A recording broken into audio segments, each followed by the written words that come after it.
അരങ്ങ് തകർക്കുന്ന അധാർമികതയും വരാൻ പോകുന്ന ദുരന്തങ്ങളും എന്ന ഒരു വിഷയം,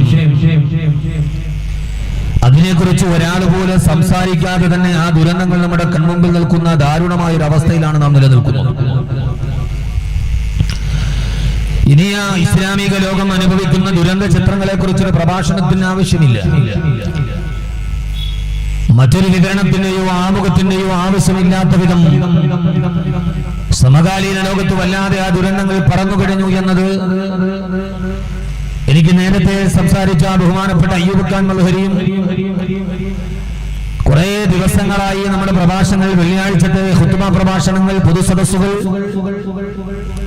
സംഘടനകളെ, ഇസ്ലാമിക സംഘടനകൾ മാത്രമല്ല മനുഷ്യാവകാശ പ്രവർത്തകരുടെ മനുഷ്യത്വം മരിച്ചിട്ടില്ലാത്ത ധാരാളം ആളുകൾ ഇതിനെക്കുറിച്ച് കൃത്യമായി വാചാലമായി സംസാരിച്ചു കൊണ്ടിരിക്കുന്ന ഒരു സാഹചര്യത്തിലാണ് നാം നിലനിൽക്കുന്നത്. പക്ഷേ എന്നെ സംബന്ധിച്ചോളം എനിക്ക് നിങ്ങളോട് പറയാനുള്ളത്, ചിലപ്പോൾ ആ പറയുന്നത് ഇത്രയും നാൾ നിങ്ങൾ കേട്ടതിന് വിപരീതമായിരിക്കും. ഇന്നേ വരെ റോഹിംഗ്യയിലെ, മ്യാൻമറിലെ റോഹിംഗ്യയിൽ നാടിന്റെ നാനാഭാഗങ്ങളിൽ, ഇന്ത്യയുടെ തെരുവോരങ്ങളിൽ പല രീതികളായി ജീവിക്കാനുള്ള അവകാശം നിഷേധിക്കപ്പെട്ട ഒരു സമൂഹമായി ഇസ്ലാമിക സമൂഹത്തെ വേട്ടയാടപ്പെടുമ്പോൾ ഫാസിസ്റ്റുകൾ ഇന്ത്യയിൽ വേട്ടയാടുന്നു, ബുദ്ധിസ്റ്റുകൾ മ്യാൻമറിൽ വേട്ടയാടുന്നു, ഇറാഖിൽ വേട്ടയാടപ്പെടുന്നു, ഫലസ്തീനിലെ സയനിസ്റ്റുകൾ വേട്ടയാടുന്നു. ഇങ്ങനെ ആഗോള വ്യാപകമായി നാം നമ്മുടെ ചിത്രങ്ങളിലോട്ട് പോയാൽ നാനാഭാഗത്തുനിന്നും വേട്ടയാടപ്പെടുന്ന ഒരു സമൂഹത്തിന്റെ മേൽവിലാസങ്ങളിൽ നാല് ഭാഗത്തും ഈ സമകാലീന സാഹചര്യത്തിൽ മ്യാൻമറിന്റെ തെരുവോരങ്ങളിൽ നിന്ന് ഉയരുന്ന ഭീകരമായ ബുദ്ധതാണ്ഡവത്തിന്റെ നടുവിൽ ആയിരക്കണക്കിന് നിരപരാധികളുടെ പച്ചമാസം കത്തിയിരിക്കുന്ന രൂക്ഷഗന്ധം അന്തരീക്ഷത്തെ മുഴുവനും വിഹ്വലമാക്കിക്കൊണ്ടിരിക്കുമ്പോ നാടിന്റെ നാനാഭാഗങ്ങളും പടന്നു പടക്കുന്ന ഇന്ന് ഇസ്ലാമിക സമൂഹത്തെ ആവരണം ചെയ്യുന്ന ഒരു പ്രധാനപ്പെട്ട പ്രശ്നം എന്ന് പറയുന്നത്, നമ്മളെല്ലായിടത്തും നാനാഭാഗത്തും വേട്ടയാടപ്പെടുന്നു, പീഡനങ്ങൾ ഏൽപ്പിക്കപ്പെടുന്നു. അതുകൊണ്ട് തന്നെ ഇനി ഇസ്ലാമിക സമൂഹത്തിന് ഈ ഭൂലോകത്ത് നിലനിൽപ്പുണ്ടാവുകയില്ല എന്ന ഒരു അബദ്ധധാരണ ഇസ്ലാമിക സമൂഹത്തെ സംബന്ധിച്ചോളം അവരുടെ മനസ്സിലേക്ക് പോലും കടന്നുപോയിട്ടുണ്ടോ എന്ന് ന്യായമായി നാം സംശയിക്കേണ്ടതുണ്ട്. പ്രത്യേകിച്ച് വിശ്വസിച്ച നമ്മുടെ യുവാക്കളുടെ ഇടയിൽ ഇനി മുസ്ലിമായി ജീവിക്കാൻ കഴിയുകയില്ല, ഇസ്ലാമിനെ ലോകത്തിന് നിലനിൽപ്പുണ്ടാവുകയില്ല, നാല് ഭാഗത്തുനിന്നും അക്രമികൾ നമ്മെ വേട്ടയാടുന്നു എന്ന ഒരു ചിന്ത നമ്മുടെ ഇസ്ലാമിക യുവാക്കളുടെ ഇടയിലേക്ക്, യുവതികളുടെ ഇടയിലേക്ക് രൂഢമൂലമാവുകയും ഇനി നാം പലവിധ അഡ്ജസ്റ്റ്മെന്റുകൾക്ക് തയ്യാറായാൽ മാത്രമേ ജീവിക്കാൻ കഴിയൂ എന്ന ഒരു സാഹചര്യം നമ്മുടെ ഇടയിൽ നിലനിൽക്കുമ്പോ ഞാനിനി പറയാൻ പോകുന്ന ഈ വിഷയം ചിലപ്പോൾ നിങ്ങൾക്ക് ദഹിക്കുമോ എന്ന് എനിക്കറിയില്ല. യഥാർത്ഥത്തിൽ എന്റെ പ്രിയപ്പെട്ട സഹോദരങ്ങളോട്, ഫറോവയുടെ കൊട്ടാരത്തിലാണ് ഇസ്ലാം വളർന്നിട്ടുള്ളത്. അബൂജഹലിന്റെയും ഉത്ബത്തിന്റെയും ശൈബത്തിന്റെയും ചാട്ടവാറുകളുടെ ശബ്ദം കേട്ടിട്ടാണ് മുഹമ്മദ് മുസ്തഫ സല്ലല്ലാഹു അലൈഹി വസല്ലമ അൽയൗമ അക്മൽതു ലക്കും ദീനക്കും വഅത്മംതു അലൈക്കും നിഅമതി വറദീതു ലക്കും അൽ-ഇസ്ലാമ ദീന, വിശുദ്ധമായ ഇസ്ലാമിനെ നിങ്ങളുടെ മുമ്പിൽ സമ്പൂർണ്ണമായി ഞാൻ അവതരിപ്പിക്കുന്നു എന്ന് 23 വർഷക്കാലത്തെ കർമ്മകാണ്ഡത്തിലൊടുവിൽ അള്ളാഹുവിന്റെ പ്രവാചകൻ ലോകത്തോട് പ്രഖ്യാപിച്ചത് ബദറും ഉഹദും ഹുനൈനും ഖൈബറും ഖന്ദഖും ഒക്കെ രക്തപ്പുഴകൾ താണ്ടിക്കടന്ന് തന്റെ ജീവിതത്തിലേക്ക് വന്ന എതിർപ്പിന്റെ ശരങ്ങളെ സമചിത്തതയോടെ നേരിട്ടുകൊണ്ടാണ് പ്രവാചകൻ ഇസ്ലാമിനെ ലോകത്ത് വളർത്തിയിട്ടുള്ളത്. എന്ന് മാത്രമല്ല, ആദരവായ പ്രവാചകൻ നബി മുഹമ്മദ് മുസ്തഫ, ആദരവായ പ്രവാചകൻ നബി മുഹമ്മദ് മുസ്തഫ സല്ലല്ലാഹു അലൈഹി വസല്ലമ ലോകത്തോട്, ഇസ്ലാമിക സമൂഹത്തോട് പറഞ്ഞു തന്ന ഏറ്റവും പ്രധാനപ്പെട്ട ഒരു വാക്യമേറെന്നറിയുമോ?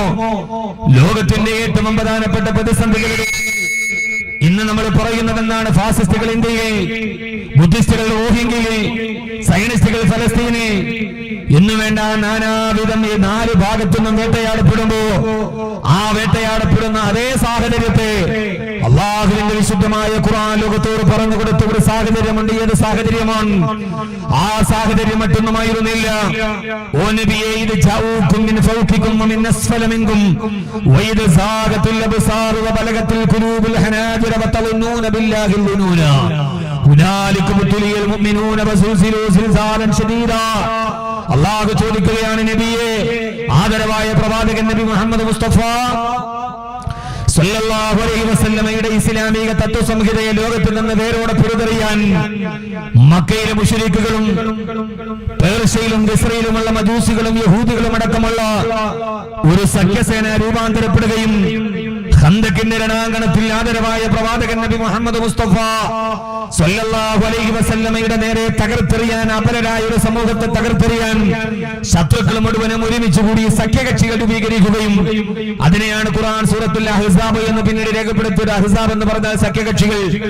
പ്രവാചകനെതിരെ പാഞ്ഞെടുത്ത എതിരാളികളുടെ വലിയൊരു സഖ്യരൂപം അവസാനം നിലനിൽക്കാൻ കഴിയാതെ ഈ സഖ്യകക്ഷികൾ മുഴുവനും മലവെള്ള പാച്ചിൽ പോലെ തങ്ങളുടെ നേരെ വന്നാൽ ന്യൂനപക്ഷമായ തങ്ങൾ ഈ ലോകത്തിൽ നിന്ന് നാമാവശേഷമാകുമെന്ന് ഉറപ്പായപ്പോ ഒരു നേരത്തെ ഭക്ഷണമില്ലാതെ ചുറ്റടക്കാൻ ഭക്ഷണമില്ലാതെ കൈകാര്യം ചെയ്യാൻ ആയുധങ്ങളില്ലാതെ പരിമിതികളുടെയും പരിദേവനങ്ങളുടെയും പരിതാപങ്ങളുടെയും ഇടയിൽ അള്ളാഹുവിന്റെ പ്രവാചകനും അനുയായികളെ പ്രതിരോധിക്കുവാൻ വേണ്ടി കയ്യിൽ കിടക്കുന്ന ഇരുമ്പായുധം കൊണ്ട് കിലോമീറ്ററുകളോ നീണ്ടു കിടക്കുന്ന കിടങ്ങുകൾ കുടിക്കുകയും നേതാവും അനുയായികളും അടക്കം രാപ്പകലുകളില്ലാതെ കിടങ്ങുകൾ കുടിച്ചുകൊണ്ടിരിക്കുമ്പോ മറുഭാഗത്ത് വിശന്ന് ദാഹിച്ചിരിക്കുന്ന ചെന്നായെ പോലെ എതിരാളികളെ കാത്തുനിന്നപ്പോഴാണ് അള്ളാഹുവിന്റെ പ്രവാചകനോട് അള്ളാഹു ചോദിച്ചത്, നബിയെ എന്തിനാണ് ആ സാഹചര്യത്തെ അള്ളാഹുവിന്റെ ഖുർആൻ പരിചയപ്പെടുത്തിയത്? ഇങ്ങനെയാണ്, നബിയെ ഇത് ജാഊകും മിന ഫൗഖികും വമിന അസ്ഫല മിൻകും വഇദ സാഗത്തിൽ അബ്സാറു വബലഗത്തിൽ ഖുലൂബുൽ ഹനാജിറ വതളുനൂന ബില്ലാഹി ളുനൂനാ. നബിയെ ഇത് ജാഊകും മിന ഫൗഖികും, അങ്ങയുടെ തലയുടെ മുകളിലൂടെ ഇന്ന് നാം വ്യോമാക്കണമെന്ന് പറയുന്ന അതേ പദമെടുത്തിട്ട് അല്ലാഹു ചോദിക്കുകയാ, ഇത് ജാഊകും മിന ഫൗഖികും, അങ്ങയുടെയും അനുയായികളുടെയും ഇസ്ലാമിന്റെ തലയുടെ മുകളിലൂടെ വ്യോമാക്രമണവും വമിൻ അസ്ഫല മിൻകും, കരയിലൂടെ കരയാക്രമണവും ഒരേപോലെ നടത്തപ്പെടുമ്പോ നബിയെ വ്യോമാക്രമണവും കരയാക്രമണവും ഒരേപോലെ നടത്തപ്പെടുന്ന വമിൻ അസ്ഫല മിൻകും വഇദ സാഗത്തിൽ അബ്സാർ വബലഗത്തിൽ ഖുലൂബുൽ ഹനാജിറ വതളുനൂന ബില്ലാഹി ളുനൂനാ. ഓ നബി, അങ്ങയുടെ അനുയായികളുടെ കണ്ണും കൽബും ഒരേപോലെ പേടിച്ചിരണ്ട് തലയുടെ മുകളിലൂടെ പാഞ്ഞു പോകുന്ന ആയുധങ്ങളും കരയിലൂടെ പാഞ്ഞു വരുന്ന കുതിരശബ്ദവും കേട്ട് അങ്ങയുടെ അനുയായികളുടെ ഹൃദയവും കണ്ണുകളും ഒരേപോലെ പരിഭ്രാന്തിയിൽ നിൽക്കുമ്പോ ഹുനാലിക ബുതുലിൽ മുഅ്മിനൂന വസുസിലു സുൽസാലന ശദീദാ. ഓ നബിയേ, അന്ന് സത്യവിശ്വാസികൾ തുല്യതയില്ലാതെ പരീക്ഷിക്കപ്പെട്ടപ്പോ ഞാൻ എന്റെ സഹോദരങ്ങളോട് മ്യാൻമറും റോഹിംഗ്യയും ഫലസ്തീനും ഒക്കെ നമ്മുടെ മുമ്പിൽ കണ്ണീരായി നിലവുകളിലൂടെ പറന്നിറങ്ങുമ്പോ ഇതേ സാഹചര്യത്തെ സഹാബത്ത് ഇങ്ങനെയാണ് അഭിമുഖീകരിച്ചതെന്ന് നൂറ്റാണ്ടുകൾക്ക് മുമ്പ് അല്ലാഹുവിന്റെ ഖുർആന്റെ രണ്ടായത്തുകളും അത് ഇന്നത്തെ അവസ്ഥ മനസ്സിലാക്കാൻ നബിയേ ഹുനാലിക ബുതുലിൽ മുഅ്മിനൂൻ, വിശ്വാസികൾ പേടിച്ചു വല്ലാതെ പരീക്ഷിക്കപ്പെട്ടെന്ന് മാത്രമല്ല, അവരെ പരീക്ഷിക്കപ്പെട്ടെന്ന് മാത്രമല്ല,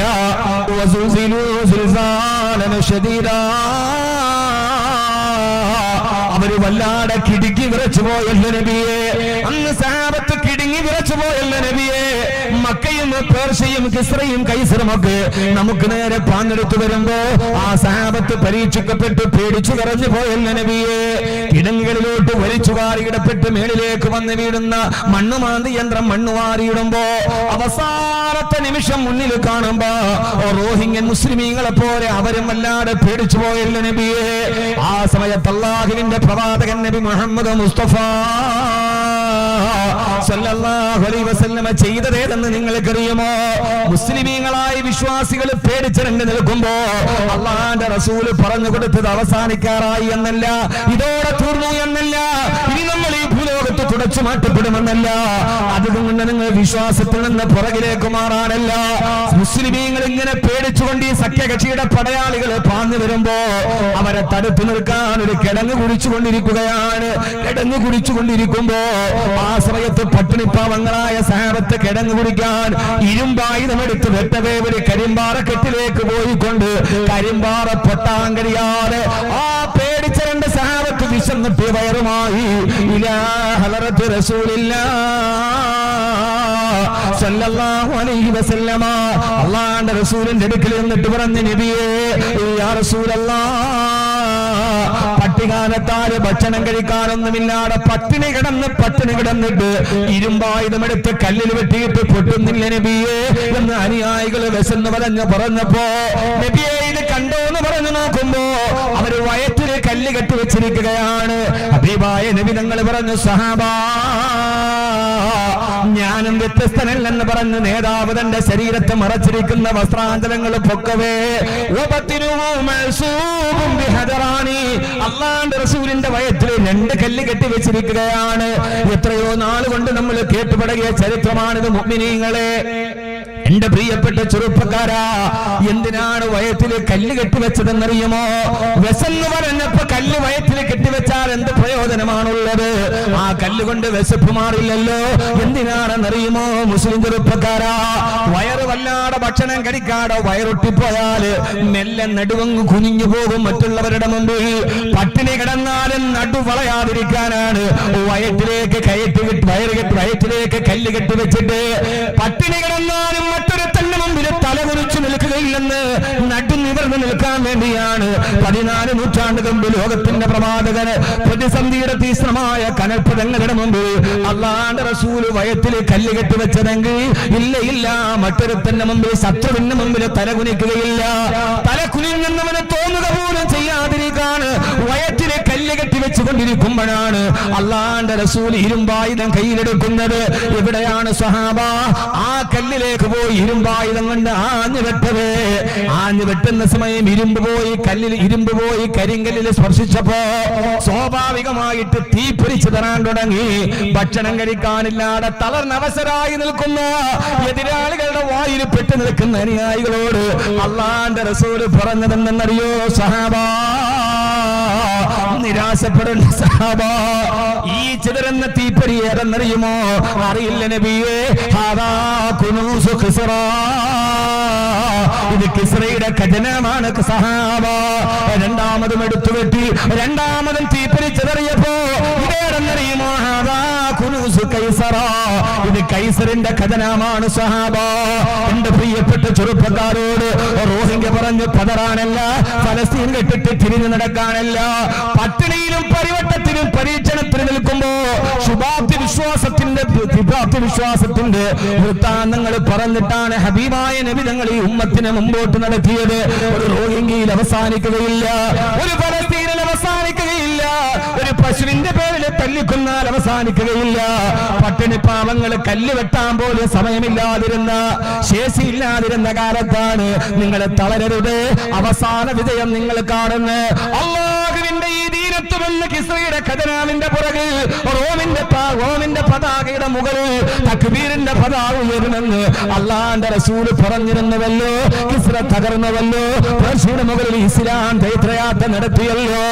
അതുകൊണ്ട് എന്റെ പ്രിയപ്പെട്ട സഹോദരങ്ങളോട് ചെറുപ്പക്കാരോട് റോഹിംഗ്യയിൽ പോയി 10,000 കൊന്നൊടുക്കിയാലും ഇത് അവസാനിക്കാനുള്ളതല്ല. മുസ്ലിം സമൂഹം ഏതെന്നറിയുമോ? ഒരു ദിമിഷ്കിലെ പള്ളിയുടെ വെള്ളമിനാരത്തില് മറിയമിന്റെ പുത്രൻ ഈസാ നബി വരുന്നവൻ കാത്തിരിക്കുന്ന ഒരു സമൂഹമാണിത്. ഇമാം മഹ്ദിയെ കാത്തിരിക്കുന്ന ഒരു സമൂഹമാണിത്. ഈ സമുദായം എങ്ങനെയാണ് തകർന്നു പോവുക? ആർക്കാണിതിനെ തകർക്കാൻ കഴിയുക? ആർക്കാണിതിനെ നാമാവശേഷമാക്കാൻ കഴിയുക?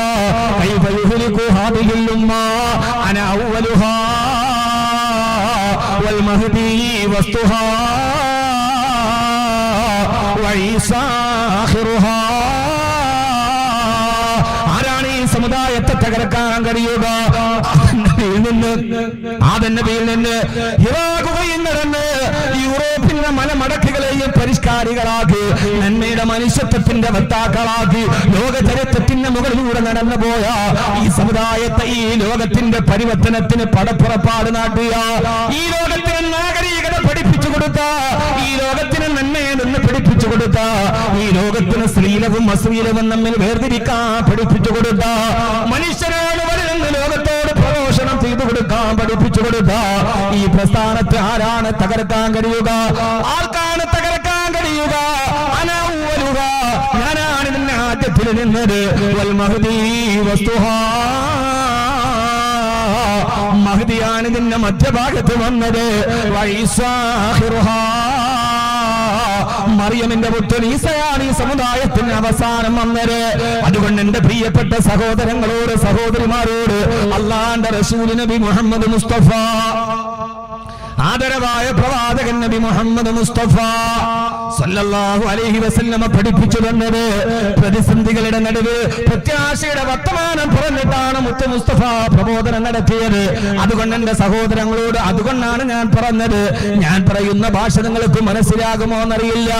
വിലപിക്കേണ്ട കാര്യമില്ല സഹോദരങ്ങളെ, അർത്ഥശങ്കക്കിടയില്ലാത്ത വിധം അല്ലാഹുവിന്റെ റസൂൽ ലോകത്തോട് പറഞ്ഞതാണ്. മ്യാൻമറിന്റെ കൂട്ടക്കുരുതികൾ إلا أن يؤمنوا بالله العزيز الحميد. ഈ തീക്കുന്നാരമുണ്ടാക്കി വലിയ കിടങ്ങ് കുടിച്ച് ആ കിടങ്ങിലേക്ക് റോഹിംഗ്യയിലും മ്യാൻമറിലെ പാവപ്പെട്ട നിരപരാധികളായ പിഞ്ചു ബാല്യങ്ങളെ ഇറക്കി നിർത്തിയിട്ട് അവരുടെ ശരീരത്തിലേക്ക് വിറക് കൊള്ളികളിലൂടെ അഗ്നിജ്വാലങ്ങൾ പടർത്തിപ്പിടിക്കുമ്പോ അഗ്നിജ്വാലകളെ ശരീരത്തിന്റെ പച്ചമാംസത്തിലേക്ക് വരുമ്പോ അവര് പറഞ്ഞതേതെന്നറിയോ? നിങ്ങൾ പിന്തിരിയുന്നുവെന്നല്ല, അഗ്നിനാളങ്ങള് പച്ചമാംസത്തിലേക്ക് പടർന്നു കയറുമ്പോൾ അവസാനം ലാ ഇലാഹ ഇല്ലല്ലാഹ് എന്ന് പറഞ്ഞിട്ടാണ് റോഹിംഗ്യ മുസ്ലിമീങ്ങൾ വിട പറഞ്ഞു പോയതെന്ന്. ഓ സമാഇദാത്തിൽ ബുറൂദ് വൽയൗമിൽ മൗഊദ് വസാഹിദിൻ വമശ്ഹൂദ് ഖുതില സഹാബുൽ ഖുദൂബിൻ നാർ അദാത്തിൽ വഖൂദ്. അല്ലാഹു ചോദിക്കുകയാണ്, ഖുതില സഹാബുൽ ഖുദൂബിൻ നാർ വസ്സമാഇദാത്തിൽ ബുറൂദ്. ഈ സൂര്യനെയും അതിന്റെ രാശികളെയും അതിന്റെ നിർണിത സ്ഥാനങ്ങളെയും തന്നെയാണ് സത്യം. നിങ്ങൾക്കറിയില്ലയോ? തീ കുണ്ടാരത്തിൽ വെച്ച് വിറക് കൊള്ളികൾ കൊണ്ട് കരിക്കപ്പെട്ട ഒരു സമുദായത്തെ നിങ്ങൾക്ക് ഓർമ്മയില്ലയോ? ഖുതില സഹാബുൽ ഖുദൂദ്. വിറക് കൊള്ളികൾ കൊണ്ട് കത്തിക്കരിക്കപ്പെട്ട ഒരു സമുദായത്തെ നിങ്ങൾക്ക് ഓർമ്മയില്ലയോ? ആർക്ക് വേണ്ടിയാണ് ഈ സമുദായത്തെ പറഞ്ഞു തന്നത്? 14 നൂറ്റാണ്ട് മുമ്പ് ഖുർആൻ ഓർമ്മിപ്പിച്ച ഈ കഥയാണ്. ഇന്ന് റോഹിംഗ്യയിൽ വിറക് കൊള്ളികൾ കൂട്ടിവെച്ചിട്ട് നിരപരാധികളെ കുത്തുനീക്കുമ്പോ അല്ലാഹു പറയാണ്, സൂര്യരാശിയെ തന്നെയാണ് സത്യം. ഇസ്ലാമിന്റെ വിജയം കാണാനാണ് സൂര്യൻ കാത്തിരിക്കുന്നതെന്ന് അല്ലാഹുവിന്റെ വിശുദ്ധ ഖുർആൻ. അതുകൊണ്ട് സഹോദരങ്ങളെ, ആശങ്ക വേണ്ട, പിൻവിളിയണ്ട.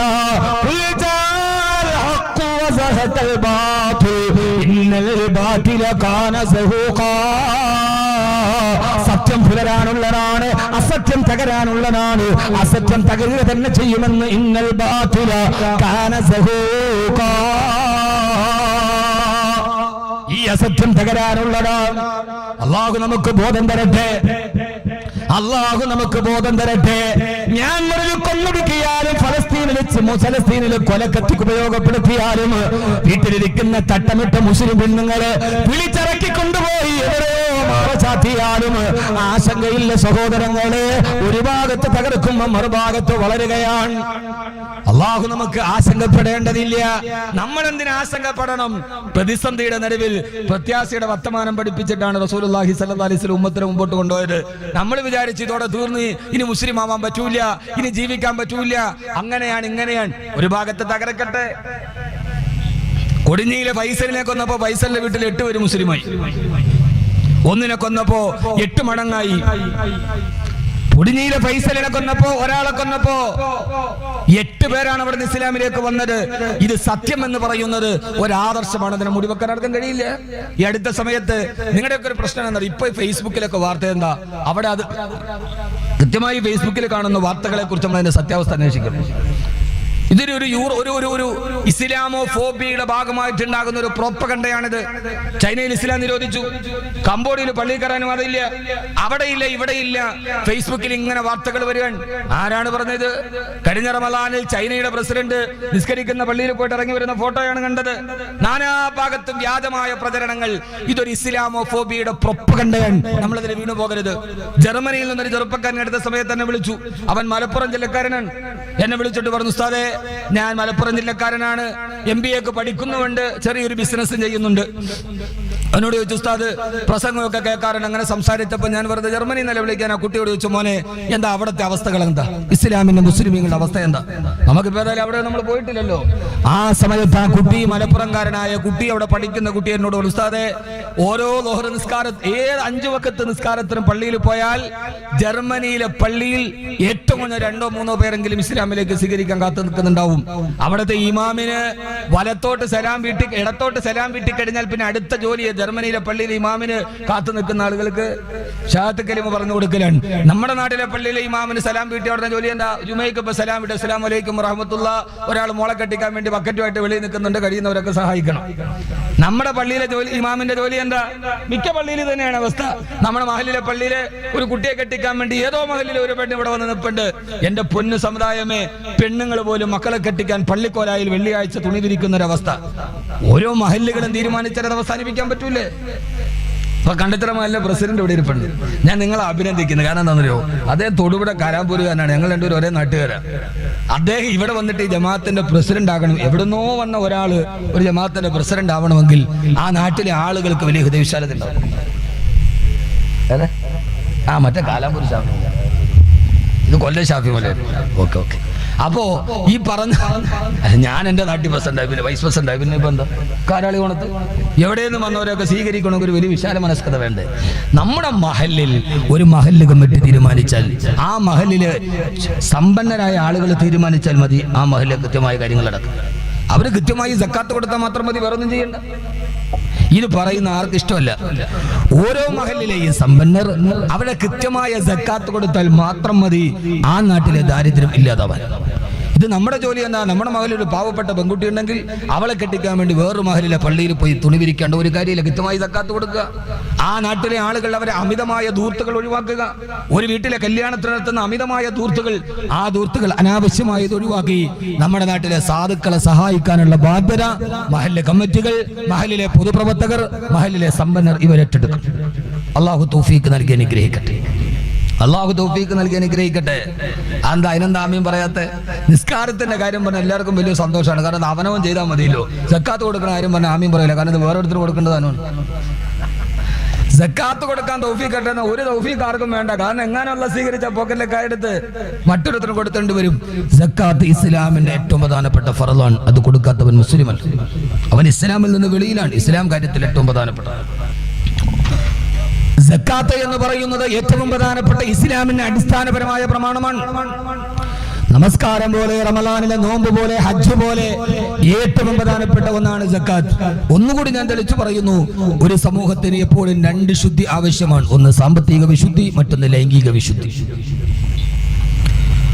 ഒരു സമൂഹം എന്നും ഈ ലോകത്ത് നല്ല സമൂഹമായി നിലനിൽക്കാനുള്ള കാരണം അതിന് 2 ശുദ്ധി ഉണ്ടാവലാണ്. ഒന്ന് സാമ്പത്തിക ശുദ്ധി, ചൂഷണമില്ലാത്ത സാമ്പത്തിക ശുദ്ധി. 2 ലൈംഗികമായ ശുദ്ധി. ഈ 2 ശുദ്ധിയും ഒരു സമൂഹത്തിന്റെ ഏറ്റവും പ്രധാനപ്പെട്ട ശുദ്ധിയാണ്. അത് രണ്ടും എന്ന് നഷ്ടപ്പെടുന്നുവോ അള്ളാഹു ആ സമയത്ത് ആ സമൂഹത്തെ പരീക്ഷിക്കുമെന്ന് നബി മുഹമ്മദ് മുസ്തഫ. അള്ളാഹു സുബ്ഹാനഹു വ തആല സ്വീകരിക്കുമാറാകട്ടെ. അതുകൊണ്ട് ജമാഅത്തിന്റെ പരിപാലന സമിതി അംഗങ്ങൾ, ജമാഅത്തിലെ സമ്പന്നർ ഇക്കാര്യത്തിൽ തീരുമാനമെടുക്കണം. അപ്പൊ ആ മഹല്ല്, ഇപ്പോ കണ്ടച്ചിറ മഹലിൽ 300 വീടുണ്ടെങ്കിൽ അവിടെയുള്ള ആളുകൾ എല്ലാവരും കൂടി കൃത്യമായി സക്കാത്ത് കൊടുക്കാൻ നിർബന്ധമുള്ളവർ കൊടുക്കുക. സാധുക്കൾ അതിനുവേണ്ടി സക്കാത്തിനെ കൃത്യമായി വിനിയോഗിക്കുക. അവർ 2 കൂട്ടർ വിചാരിച്ചാൽ ആ മഹല്ല് നന്നായി. ഉലമാക്കളും ഉമറാക്കളും തീരുമാനിച്ചാൽ ആ മഹല്ല് നന്നായി. അങ്ങനെ ഓരോരുത്തർ വിചാരിക്കുമ്പോൾ ഓരോന്നും നന്നാവും. വൈദ്യനും വൈദികനും വാദ്യാരും നന്നായാൽ ലോകം നന്നായി നന്നായി. വൈദ്യനും വൈദികനും വാദ്യാര് നന്നായ ലോകം നന്നായി എന്നാണ്. വൈദ്യൻ ഡോക്ടർ, വൈദികൻ ഞാൻ, വാദ്യാർ അധ്യാപകൻ, ഈ 3 പേരുടെയും മുമ്പിലാണ് ആളുകൾ എത്തുക. വൈദ്യന്റെ മുമ്പിലാണ് രോഗം വന്നാൽ എത്തുക. വൈദികന്റെ മുമ്പിലാണ് ഉപദേശങ്ങൾക്കും ആത്മീയതയ്ക്കും വേണ്ടി എത്തുക. വാദ്യാരുടെ മുമ്പിലാണ് അറിവുകൾക്ക് എത്തുക. അതുകൊണ്ട് വരുന്ന രോഗിയെ വൈദ്യൻ നന്നായി ചികിത്സിക്കുകയും വരുന്ന വിശ്വാസികളെ വൈദികൻ നന്നായി ആത്മീയ ശുശ്രൂഷ നടത്തുകയും അറിവ് തേടി വരുന്നവർക്ക് വാദ്യാർ ഏറ്റവും നല്ല അറിവ് പറഞ്ഞു കൊടുക്കുകയും ചെയ്താൽ അവരെ ലോകത്തിനെ നന്നാക്കാൻ പ്രാപ്തിയുള്ള 3 വിഭാഗമാണ്. പ്രശസ്ത സാഹിത്യകാരി ഹെലൻ കെല്ലർ പറയുന്നുണ്ട്, എൻ്റെ ജീവിതത്തിലെ ഏറ്റവും, എൻ്റെ അമ്മ ചെറുപ്പത്തിൽ മരിച്ചുപോയി ഹെലൻ കെല്ലറിന്റെ. കെല്ലർ പറയുന്നുണ്ട്, എനിക്ക് അമ്മ മരിച്ചെങ്കിലും എനിക്കൊരു അമ്മയുണ്ടായിരുന്നു, അതെന്റെ ക്ലാസ് ടീച്ചറായിരുന്നു, എൻ്റെ ടീച്ചറാണ് എന്നെ ഇതുവരെ എത്തിയതെന്ന് ഹെലൻ കെല്ലർ പറയുന്നു. അതുകൊണ്ട് നമ്മളെല്ലാവരും പ്രസംഗം മാത്രമല്ലാതെ അതിൻ്റെ അപ്പുറത്തോട്ടല്ല, ഇരുട്ടിനെ പഴിച്ചിട്ട് കാര്യമില്ല. അവിടെ ഒരു മെഴുകുതിരിയെങ്കിലും കത്തിച്ചു വെക്കലാണ് ഒരു മനുഷ്യന്റെ ദൗത്യം. ഇപ്പൊ ഇവിടെ വന്നു, കരണ്ട് പോയി, എല്ലാവരും ഇരുട്ട് വന്നു എന്ന് പറഞ്ഞ് ബഹളം ഉണ്ടാക്കിയിട്ട് കാര്യമുണ്ടോ? ആരെങ്കിലും ആ സമയത്ത് കയ്യിലുള്ള ഒരു മെഴുകുതിരിയോ മൊബൈലിന്റെ ഒരു ടോർച്ചോ തെളിച്ചാൽ എല്ലാവർക്കും വിവരമായി. അതുകൊണ്ട് ഇരുട്ടിനെ പഴിക്കുന്നതിൽ അർത്ഥമില്ല. മെഴുകുതിരിയെങ്കിലും കത്തിക്കലാണ് ജീവിതത്തിൽ ഏറ്റവും പ്രധാനപ്പെട്ട ദൗത്യമെന്ന് തിരിച്ചറിയാൻ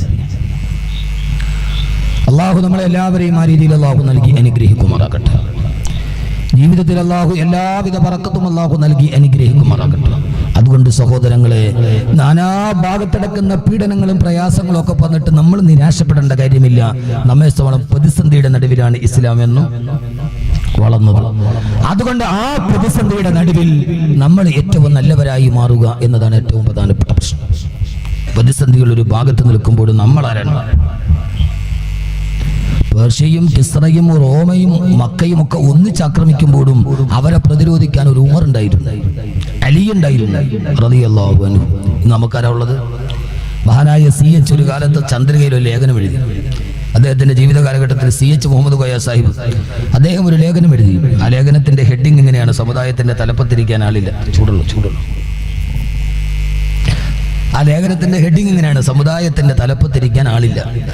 എന്നിട്ട് അദ്ദേഹം എഴുതുകയാണ്, നമ്മുടെ സമൂഹത്തിൽ അബൂബക്കർ ഉണ്ട്, പക്ഷെ അബൂബക്കർ സിദ്ദീഖില്ല. മുസ്ലിം സമുദായത്തിൽ ധാരാളം ഉമറുണ്ട്, പക്ഷെ ഉമറുൽ ഫാറൂഖ് ഇല്ല. മുസ്ലിം സമുദായത്തിൽ ധാരാളം ഉസ്മാനുണ്ട്, പക്ഷെ ഉസ്മാൻ ബിൻ അഫ്ഫാൻ ഇല്ല. നമുക്ക് ധാരാളം അലിയുണ്ട്, പക്ഷെ അലി ബിൻ അബി താലിബില്ല.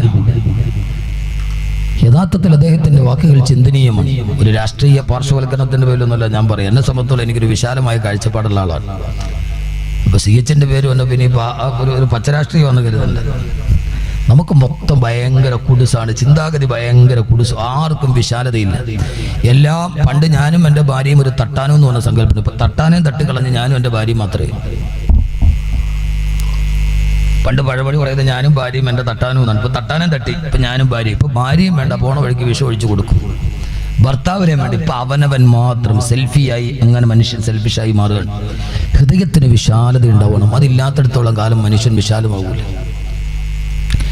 എന്താ ഇസ്ലാമിന്റെ സത്ത? എന്താ അള്ളാഹു ചോദിച്ചത്? എന്താ നിന്റെ കണ്ണിന്റെ മുഖത്തിന് എത്ര സൗന്ദര്യം നൽകിയെന്ന് അള്ളാഹു ചോദിച്ചോ? ഇല്ല. നിന്റെ കൈകൾക്ക് ഇത്ര കായിക ബലം ഞാൻ തന്നില്ലേ 4 പേരെ അടിക്കാന്നുള്ള ചോദിച്ചോ? ഇല്ല. അള്ള ചോദിച്ചത് അഫമൻ ശറഹല്ലാഹു സദ്റഹു ലിൽ ഇസ്ലാം, ഇസ്ലാമിന് വേണ്ടി നിന്റെ ഹൃദയത്തെ ഞാൻ വിശാലമാക്കി തന്നില്ലേ? നബി സല്ലല്ലാഹു അലൈഹി വസല്ലമയുടെ അള്ളാഹു നബിതങ്ങൾക്ക് ചെയ്തു കൊടുത്ത അനുഗ്രഹത്തെ കുറിച്ച് ചോദിച്ചപ്പോൾ ചോദിച്ചത് അലം നശ്റഹ് ലക സദ്റക, നബിയെ അങ്ങയുടെ ഹൃദയത്തെ ഞാൻ വിശാലമാക്കി തന്നില്ലേ? മൂസാ നബി അള്ളാഹിനോട് പ്രാർത്ഥിച്ചത് അള്ളാഹുവെ സ്വർണ്ണമല വേണമെന്നല്ല, റബ്ബി ശ്റഹ് ലി സദ്രി, എൻ്റെ ഹൃദയത്തെ നീ വിശാലമാക്കി താ അള്ളാഹുവേ എന്നാണ്. നമുക്ക് ഹൃദയ വിശാലതയില്ല. അതാണ് നമ്മുടെ ഏറ്റവും പ്രധാനപ്പെട്ട പ്രശ്നമെന്ന് മനസ്സിലാക്കി ഈ പ്രതിസന്ധികളുടെ നടുവിൽ ആ പ്രതിസന്ധികൾ മറികടക്കാൻ കഴിയുന്ന വ്യക്തിപരമായ തേജസ്സും ഓജസ്സും വെളിച്ചവും നമ്മളിൽ ഉണ്ടാവുക. അപ്പൊ സമൂഹത്തിൽ ആ വെളിച്ചമുണ്ടാവും. അനാചാരങ്ങൾ അരങ്ങ് തകർക്കുമ്പോൾ എന്നതാണ് എന്റെ വിഷയം. അത് പറയുന്നതിന് മുമ്പ് ഞാനിത് പറഞ്ഞത്, ഒരു ഭാഗത്ത് അനാചാരങ്ങൾ ആഞ്ഞടിക്കുമ്പോഴും മറുഭാഗത്ത് പ്രത്യാശയുടെ കിരണങ്ങളുണ്ട്. നാം എല്ലാത്തിനെയും കണ്ണടച്ച് വിമർശിക്കേണ്ടതില്ല. ഒരു ഭാഗത്ത് ധാരാളം പ്രതീക്ഷയുടെ വർത്തമാനങ്ങൾ. ഞാൻ പറഞ്ഞതുപോലെ ജർമ്മനിയിൽ ആ കുട്ടി എന്നോട് പറഞ്ഞു, ഉസ്താദേ, ഓരോ വഖത്ത് നിസ്കാരം കഴിയുമ്പോഴും 3-ലധികം ആളുകൾ കലിമത്ത് ഷഹാദത്ത് സ്വീകരിക്കാനുണ്ട്. അവിടുത്തെ പള്ളിക്കുള്ളിൽ ധാരാളം ലൈബ്രറികൾ. ആ ലൈബ്രറിയിൽ സംശയ നിവാരണം നടത്താനുള്ള പണ്ഡിതന്മാർ 100 കണക്കിന് ആളുകളാണ് ഖുർആനെ കുറിച്ച് പഠിക്കാൻ പള്ളിക്കുള്ളിൽ ലൈബ്രറിയിലെത്തുന്നത്. നമ്മുടെ പള്ളിയുടെ അടുത്ത മൂത്രപ്പുര പോലും ഇതുവരാനായിട്ടില്ല. അവിടെ പള്ളിയുടെ ഉള്ളിൽ ലൈബ്രറികൾ. നമ്മുടെ പള്ളിയിലേക്ക് ഒരു ക്രിസ്തീയ സഹോദരൻ, ഒരു ഹൈന്ദവ സഹോദരൻ ഇസ്ലാമിനെ കുറിച്ച് പഠിക്കണം, വായിക്കണമെന്ന് പറഞ്ഞാൽ നമ്മുടെ ആരാധനാലയത്തിന്റെ ഉള്ളിൽ അവർക്ക് തുറന്നു കൊടുക്കാൻ പറ്റുന്ന ഏത് പുസ്തകമാണ് നമ്മുടെ കയ്യിലുള്ളത്? അവർക്ക് തുറന്നു കൊടുക്കാൻ കഴിയുന്ന ഏത് അറിവിന്റെ വാതായനമാണ് നമ്മുടെ കയ്യിലുള്ളത്? നിർമാതളം പൂത്തപ്പോൾ എന്ന് പറയുന്ന സാഹിത്യം എഴുതിയ 1994 നോബൽ സമ്മാനത്തിന് പേരുഗണിക്കപ്പെട്ട മാധവിക്കുട്ടി കമല സുറിയായപ്പോ ചോദിച്ചൊരു ചോദ്യമുണ്ട്: എന്തുകൊണ്ട് നേരത്തെ നിങ്ങൾ എനിക്ക് ഖുർആനെ പഠിപ്പിച്ചു തന്നില്ല എന്ന്? എന്തുകൊണ്ട് നിങ്ങൾ എനിക്ക് പറഞ്ഞു തന്നില്ല എന്ന് ആരാണ് മറുപടി പറയേണ്ടത്? ആരാണ് മറുപടി പറയേണ്ടത്? അതുകൊണ്ട് നമ്മുടെ പള്ളികൾ, നമ്മുടെ ആരാധനാലയങ്ങൾ, നമ്മുടെ വീടുകൾ, നമ്മുടെ പരിസരങ്ങൾ, ആ പരിസരങ്ങൾ മാതൃകായോഗ്യമായ ഒരു നാഗരിക സമൂഹമാകുന്നത് വരെ അല്ലാഹു സുബ്ഹാനഹു വ തആല ഈ ഉമ്മത്തിന് പരിവർത്തനം നൽകുകയില്ല. ഏത് ഫറോവയുടെ കാലഘട്ടത്തിലാണോ, ഫറോവയുടെ വീട്ടിലായിരുന്നുവല്ലോ ഫറോവയുടെ ഭാര്യ സ്വർഗം വാങ്ങിച്ചത്. നമ്മളിപ്പോഴും പറയുന്നത് എന്താണ്? കാട് ഇങ്ങനെയായി പോയി, അതിന്റെ കൂടെ ഞാനും ഇങ്ങനെ നടന്നു പോവുകയാണ്. അല്ല സഹോദരിമാരെ, അങ്ങനെയല്ല. ആരുടെ കൂടെയും ഇറങ്ങിപ്പോകുന്ന സഹോദരിമാർ, മാതാപിതാക്കൾ വളർത്തിയ പെൺമക്കൾ, അനാചാരങ്ങൾ അരങ്ങ് തകർക്കുന്നു. മിനിഞ്ഞാന്ന് കോഴിക്കോട് നിന്ന് 2 കുട്ടികൾ, ഒരു അബ്ദുൽ വഹാബും പിന്നെ പെൺകുട്ടിയുടെ പേരെന്ത്, 22 വയസ്സുള്ള അബ്ദുൽ വഹാബും 21 വയസ്സുള്ള ഒരു പെൺകുട്ടി മീനാക്ഷി എന്ന പേരും തോന്നുന്നു. 2 പേരും കൂടി വയനാട്ടിലേക്ക് ടൂർ പോയി. പോയ വഴിയിൽ താമരശ്ശേരി അടിവാരത്ത് വെച്ച് ടിപ്പർ ലോറിയുടെ അടിയിൽ ബൈക്ക് പോയി കയറി 2 പേരും മരിച്ചു. 2 പേരുടെയും മാതാപിതാക്കൾ അറിഞ്ഞിട്ടില്ല. പഠിക്കാൻ വിട്ട അബ്ദുൽ വഹാബിന്റെ മാതാപിതാക്കൾ അറിഞ്ഞിട്ടില്ല ഒരു പെണ്ണുമായി കറങ്ങാൻ പോയി എന്ന്.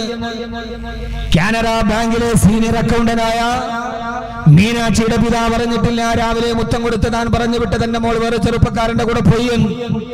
2 പേരും കൂടെ പോയ വഴിയിൽ നഷ്ടപ്പെട്ടു പോയത് ആർക്കാണ്? കഷ്ടപ്പെട്ട് വളർത്തിയ മാതാപിതാക്കൾക്ക്. അതിനപ്പുറത്തേക്ക് ആർക്കും ഒന്നും നഷ്ടപ്പെട്ടിട്ടില്ല. പക്ഷേ നമ്മുടെ കേരളത്തിന്റെ അവസ്ഥ എന്താണെന്നറിയോ? അവർ 2 പേരും മരിച്ചപ്പോ ഫേസ്ബുക്കിൽ പിന്നെ കമന്റ്, അവരെ ജാതി നോക്കിയിട്ടാണ് ദൈവം കൊടുത്ത ശിക്ഷയാണ്. റോഡ് അപകടത്തിൽ പെടുന്ന മരിച്ചു കിടക്കുന്ന 2 പാവപ്പെട്ട മനുഷ്യരെ നോക്കിയിട്ട് ജാതി പറയുന്നു. ദൈവത്തിന്റെ ശിക്ഷ കഥ പറയുന്ന ആളുകളായി നമ്മുടെ മലയാളത്തിന്റെ മനസാക്ഷി മരവിച്ചു പോയി എന്നത് നമ്മെ എല്ലാവരെയും വല്ലാതെ നമ്പരപ്പെടുത്തുന്നുണ്ട്. PV സിന്ധു ബാഡ്മിന്റണിൽ മെഡൽ നേടിയപ്പോ അന്ന് ഗൂഗിളിൽ ഏറ്റവും കൂടുതൽ ആളുകൾ സെർച്ച് ചെയ്തത്, ഇന്ത്യക്കാർ സെർച്ച് ചെയ്തെന്നറിയോ? സിന്ധുവിന്റെ ജാതി ഏതെന്നാണ് ഗൂഗിളിൽ സെർച്ച് ചെയ്തത്. PV സിന്ധുവിന് ബാഡ്മിന്റണിൽ മെഡൽ കിട്ടിയപ്പോ ആ പെണ്ണിന്റെ ജാതി അന്വേഷിക്കുന്നതിൽ ഗൂഗിളിൽ നിന്ന് 5 ലക്ഷത്തോളം ആളുകളാണ് ആ പെണ്ണിന്റെ ജാതി അന്വേഷിച്ചു പോയത്. ഈ അവസ്ഥയിൽ എല്ലാം ജാതീയമായി വർഗീയമായി കൂട്ടിക്കെട്ടുന്ന ഒരു കിരാത മനസ്സിന്റെ മുമ്പിൽ എന്റെ പ്രിയപ്പെട്ട സഹോദരങ്ങളോട് സഹോദരിമാരോട് എനിക്ക് പറയാനുള്ളത്, അള്ളാഹുവിന്റേതാത്ത അടിമയായി അള്ളാഹുവിന്റെ വിശുദ്ധമായ ഇസ്ലാം നമ്മോട് എന്താണോ പറഞ്ഞു തന്നിട്ടുള്ളത്, ആദരവായ പ്രവാചകൻ നബി മുഹമ്മദ് മുസ്തഫ സല്ലല്ലാഹു അലൈഹി വസല്ലമയുടെ അടുക്കലേക്ക് വന്നിട്ട് ഒരു ദിവസം അബൂദർ റളിയല്ലാഹു അൻഹു ചോദിച്ചു, നബിയേ, ചോദ്യം അബൂദറിനേതാണ്, യാ റസൂലല്ലാഹ്, സ്വർഗത്തിലേക്കുള്ള കുറുക്കുവഴിയാണെന്ന് എനിക്കൊന്ന് പറഞ്ഞു തരുമോ നബിയേ? ഒരു അനുയായി വന്നിട്ട് ചോദിക്കുന്നത്, ഒരു സഹാബി നബി തങ്ങളോട് ചോദിച്ചത് സ്വർഗത്തിലേക്കുള്ള കുറുക്കുവഴി ഏതെന്നാണ്. എന്താ കുറുക്കുവഴി? നമ്മളൊക്കെ ഏതെങ്കിലും ഒരു സലാത്ത് ഉണ്ടെങ്കിൽ അത് ചൊല്ലിയാൽ പെട്ടെന്ന് സ്വർഗത്തിൽ പോയി നമ്മൾ സലാത്ത് അന്വേഷിച്ചടക്കാം. നിക്കരിക്കാനും വയ്യ, നോമ്പുടിക്കാനും വയ്യ. സ്വർഗത്തിലേക്ക് പെട്ടെന്ന് പോകുന്ന ഒരു സലാത്തോ ദിക്റോ ഉണ്ടെങ്കിൽ നമ്മൾ എത്ര പെട്ടെന്ന് വേണമെങ്കിലും കരസ്ഥമാക്കും. കാരണം എന്താ? ആ സലാത്തില്ല സ്വർഗത്തിൽ പോകും, ആ ദിക്റില്ല സ്വർഗത്തിൽ പോകും. നിസ്കാരം വേണ്ട, നോമ്പ് വേണ്ട, പാവങ്ങളെ സഹായിക്കണ്ട, ഒന്നും ചെയ്യണ്ട.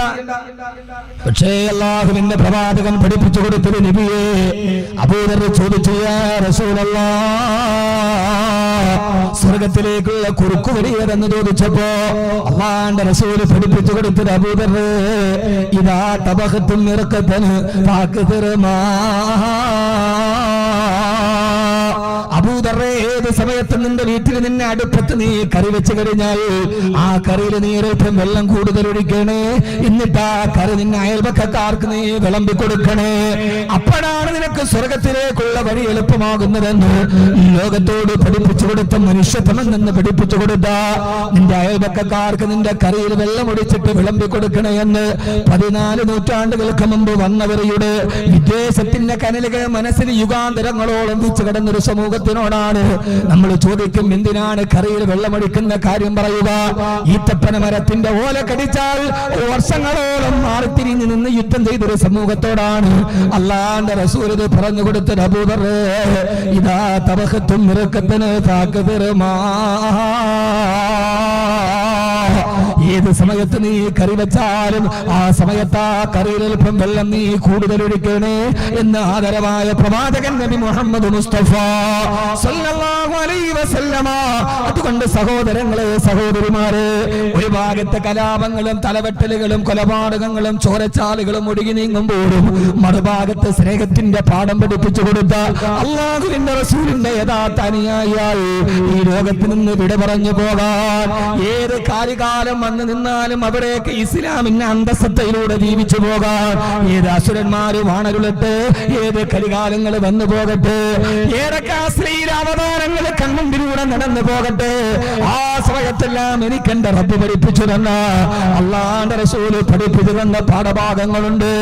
ആ പാഠഭാഗങ്ങളിലൂടെയാണ് ഞാൻ എന്റെ ജീവിതം മുന്നോട്ട് നയിക്കുന്നതെന്ന് തീരുമാനിക്കാൻ, എന്റെ മനസ്സിനാണ് വെളിച്ചം വേണ്ടതെന്ന് പറയാൻ, എന്റെ മനസ്സിനാണ് ശുദ്ധി വേണ്ടതെന്ന് പറയാൻ, എന്റെ മനസ്സിനാണ് നന്മ വേണ്ടതെന്ന് പറയാൻ ലോകത്തിന്റെ വക്താക്കളായി നമ്മൾ മാറേണ്ടതുണ്ട്. അതുകൊണ്ട് എന്റെ ശബ്ദം കേൾക്കാനത്ത് പ്രിയപ്പെട്ട സഹോദരങ്ങളോട് സഹോദരിമാരോട്, ഫറോവയുടെ കൊട്ടാരത്തിലല്ലയോ ആസിയ ബീവി ജീവിച്ചിരുന്നത്? ഈ കലികാലത്തിന്റെ നടുവിൽ ഈ അന്ധവിശ്വാസത്തിന്റെ അനാചാരങ്ങളുടെ, ലോകത്തിന്റെ അന്ധവിശ്വാസത്തിന്റെ ഇടയിൽ അനാചാരങ്ങൾ അകർന്ന് നടത്തു പോകുമ്പോ ഹരിയാനയിൽ ഒരു ആൾ ദൈവത്തെ അറസ്റ്റ് ചെയ്തു. 1000 മക്കൾ ആ മനുഷ്യനുണ്ടായിരുന്നെന്ന് പറയുമ്പോ കല്യാണം കഴിച്ച് പെണ്ണിനെ കൊണ്ടുപോയി ആത്മീയ ഗുരുവിന്റെ കിടപ്പറയിലേക്ക് ആദ്യം പറഞ്ഞു വിടുന്ന അഭ്യസ്ത വിദ്യരെന്ന് അവകാശപ്പെടുമ്പോഴും ശാസ്ത്രബോധം തൊട്ടു തീണ്ടിയിട്ടില്ലാത്ത മതബോധങ്ങളുമായി നടന്നു പോകുന്ന ഒരു ജനതയുടെ നടുവിലാണ് പറഞ്ഞു കൊടുക്കേണ്ടത്. ഫറോവയുടെ കൊട്ടാരത്തിലാണ് ആസിയ ബീവി ജീവിച്ചത്. ആരാ ഫറോവയാരാ? അന റബ്ബുക്കുമുൽ അഅ്ലാ, ഞാനാണ് അല്ലാഹു എന്ന് പറഞ്ഞ ഇതിനേക്കാൾ വലിയൊരു ഏകാധിപതിയെ ചരിത്രം കണ്ടിട്ടില്ല. ഇതിനേക്കാൾ വലിയൊരു സർവാധിപതിയെ ചരിത്രം കണ്ടിട്ടില്ല. ഫറോവയേക്കാൾ വലിയൊരു സ്വേച്ഛാധിപതിയെ ചരിത്രം കണ്ടിട്ടില്ല. പിന്നെന്തിനാണ് ഏകാധിപത്യത്തിന്റെ കഥ പറഞ്ഞിട്ട് നമ്മൾ നിരാശരാകുന്നത്? ജനാധിപത്യം കശാപ്പ് ചെയ്യപ്പെടുമ്പോ നമ്മൾ എന്തിനാണ് നിരാശരാകുന്നത്? ആദ്യമായി ജനാധിപത്യ കശാപ്പ് ചെയ്തവനല്ലയോ ഇന്ന് ഈജിപ്തിലെ മ്യൂസിയത്തിൽ കിടക്കുന്നത്? ഈജിപ്തിലെ നാഷണൽ മ്യൂസിയം മുഴുവനും കാണാൻ $2 മതി. പക്ഷേ ഫറോവയുടെ മൃതദേഹം കാണണമെങ്കിൽ $10 കൊടുക്കണം. ആ നാഷണൽ മ്യൂസിയം മുഴുവനും കാണാൻ 2-3 പ്രാവശ്യം ഞാൻ പോയി കണ്ടതാണ്. ആ നാഷണൽ മ്യൂസിയം മുഴുവനും കാണാൻ $2 കൊടുത്താൽ മതി. പക്ഷേ ഫറോവയെ കാണണമെങ്കിൽ $10 അവിടെ കൊടുക്കേണ്ടത്. കാരണം ഫറോവ ചില്ലറക്കാരനല്ല. സപ്താത്ഭുതങ്ങളിൽ എണ്ണപ്പെട്ടിരുന്ന ഈജിപ്തിലെ പിരമിഡ് നിങ്ങൾ കണ്ടിട്ടുണ്ടോ? എന്താ പിരമിഡിന്റെ ചരിത്രമെന്ന് നിങ്ങൾക്കറിയുമോ? ഞാൻ ഏകാധിപത്യത്തിന്റെ ലോകത്തൊരു മുന്നറിയിപ്പ് പോലെ പറയുകയാണ്. പിരമിഡിന്റെ ചരിത്രമേതെന്നറിയോ? ഫറോവമാരുടെ മൃതദേഹം കൊണ്ടുപോയി അടക്കപ്പെട്ട ശവക്കല്ലറയാണ് പിരമിഡ്. ആ പിരമിഡിന് ഇത്രയും ഉയരമുണ്ടാവാൻ കാരണം അതിൽ 1000 പേരെ അടക്കപ്പെട്ടതല്ല. ആ കാലഘട്ടത്തിലെ ഫറോവ ചക്രവർത്തിമാരുടെ പരിവേരെന്നറിയോ? അവര് മരിക്കാറാകുമ്പോൾ അവര് വിളിച്ചു കൂട്ടിയിട്ട് പറയുമത്രേ, ഞാൻ മരിക്കാൻ പോവുകയാണ്, ഞാൻ മരണത്തോടടുത്തു കഴിഞ്ഞു, ഞാൻ മരിച്ചു കഴിഞ്ഞ് പരലോകത്ത് പോയാൽ അവിടെ എഴുന്നേറ്റ് നിൽക്കുമ്പോ ആരെവിടെയെന്ന് ഞാൻ വിളിക്കുമ്പോൾ, ആരെവിടെയെന്ന് വിളിക്കുമ്പോൾ അടിയനെന്ന് മറുപടി പറയാൻ എനിക്കൊരു മന്ത്രി വേണ്ടേ, അവിടെ ഇരിക്കാൻ എനിക്കൊരു കസേര വേണ്ടേ, അവിടെ ഇരിക്കാൻ എനിക്കൊരു ചന്ദാമനം വീശാൻ എനിക്ക് സുന്ദരിമാര് വേണ്ടേ. അതുകൊണ്ട് ഈ മന്ത്രിമാരെ കൊല്ലുക, ഈ സുന്ദരിമാരെ കൊല്ലുക, എന്റെ കസേര എടുത്തിട്ട് അവരോടൊപ്പം എന്റെ ശവക്കല്ലറയിൽ അടക്കം ചെയ്യുക. ഞാൻ പരലോകത്ത് എഴുന്നേറ്റ് നിൽക്കുമ്പോ ആരെവിടെയെന്ന് വിളിക്കുമ്പോൾ എനിക്ക് മന്ത്രിമാര് വേണം, എനിക്ക് ലനാമണികളായ ബെഞ്ചാമനം വീശാൻ തോടികൾ വേണം. അതുകൊണ്ട് അവർക്ക് നാളെ പരലോകത്തെ രാജാവായിരിക്കാൻ സമ്പാദ്യങ്ങളും മന്ത്രിമാരും സുന്ദരിമാരെയും ഒക്കെ കൊന്നിട്ടവരുടെ കബറിൽ കുറിച്ചിട്ടത് കൊണ്ടാണ് ഇന്ന് ഈ പിരമിഡുകൾ എത്രത്തോളം ഉയരമുണ്ടായത്. എന്റെ പ്രിയപ്പെട്ട സഹോദരാ, ഇതുപോലൊരു രാജാവിനെ നിങ്ങൾ കണ്ടിട്ടുണ്ടോ? ഇതുപോലൊരു ഭരണാധികാരിയെ നിങ്ങൾ കണ്ടിട്ടുണ്ടോ? മൂസാ നബി ചെന്നിട്ട് പറഞ്ഞു ഫറോവയോട്, ഫറോവ, ആ സമയത്ത് ഫറോവ ചോദിച്ചു, മൂസ ഖാല ഫിർഔന വമാ റബ്ബുൽ ആലമീൻ, ഫറോവ മൂസ നീ പറയുന്ന റബ്ബുൽ ആലമീനായ അല്ലാഹു ആരാ എന്ന് ചോദിച്ചപ്പോൾ മൂസാ നബി പറഞ്ഞ മറുപടി, അല്ലദീ ഖലഖനി, അവനാണ് എന്നെ സൃഷ്ടിച്ച എന്റെ അല്ലാഹ്. ഈ കാണുന്ന മൂസയെ സൃഷ്ടിച്ച അല്ലാഹ്. എന്റെ പ്രിയപ്പെട്ട സഹോദരങ്ങളെ, ഖുർആൻ അല്ലാഹയെ പരിചയപ്പെടുത്തിയത് വാളുകൊണ്ടല്ല, ആയുധം കൊണ്ടല്ല. ഫറോവയോടും അല്ലാഹനെ കുറിച്ച് മൂസാ നബി പറഞ്ഞത് അല്ലദീ ഖലഖനി, അവനാണ് എന്നെ സൃഷ്ടിച്ചവൻ, അവനാണ് എന്നെ സൃഷ്ടിച്ചവന്. ഈ കാണുന്ന രൂപത്തിലും ഭാവത്തിലും എന്നെ സൃഷ്ടിച്ചത് അല്ലാഹുവാണ്. ഉമ്മയുടെ ഗർഭാശയത്തിന്റെ 3 ഇരുട്ടറയിൽ നിന്ന് എന്നെ വെളിച്ചം കാണിച്ച എന്റെ അല്ലാഹ്. യഖ്ലുഖുകും ഖൽഖൻ മിൻ ബഅദി ഖൽഖിൻ ഫീ ദുലുമാതിൻ സലാസ്. ഉമ്മയുടെ ഗർഭാശയത്തെ കുറിച്ച് ഖുർആൻ പറഞ്ഞത് 3 ഇരുട്ടറക്കുള്ളിലാണ് ഗർഭാശയത്തിൽ നിന്നെ ഞാൻ കിടത്തിയിരുന്നത്. ഡോക്ടർ സലീം സാഹിബ് അടക്കമുള്ള വിശ്വകരന്മാരെ സർജറി ചെയ്തവരുമുണ്ടല്ലോ. ചോദിച്ചു നോക്കൂ, ഖുർആൻ പറഞ്ഞത് എങ്ങനെയാണ്?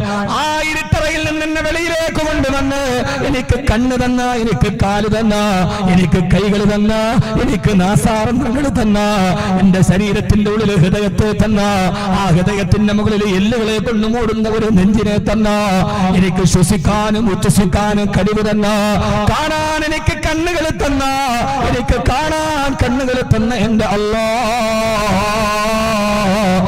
അല്ലാഹുവിനെ കുറിച്ച് പരിചയപ്പെടുത്തിയാൽ ഈ കണ്ണുകൾ എന്ന് പറയുന്നത് ഈ 2 കണ്ണുകളുണ്ടല്ലോ.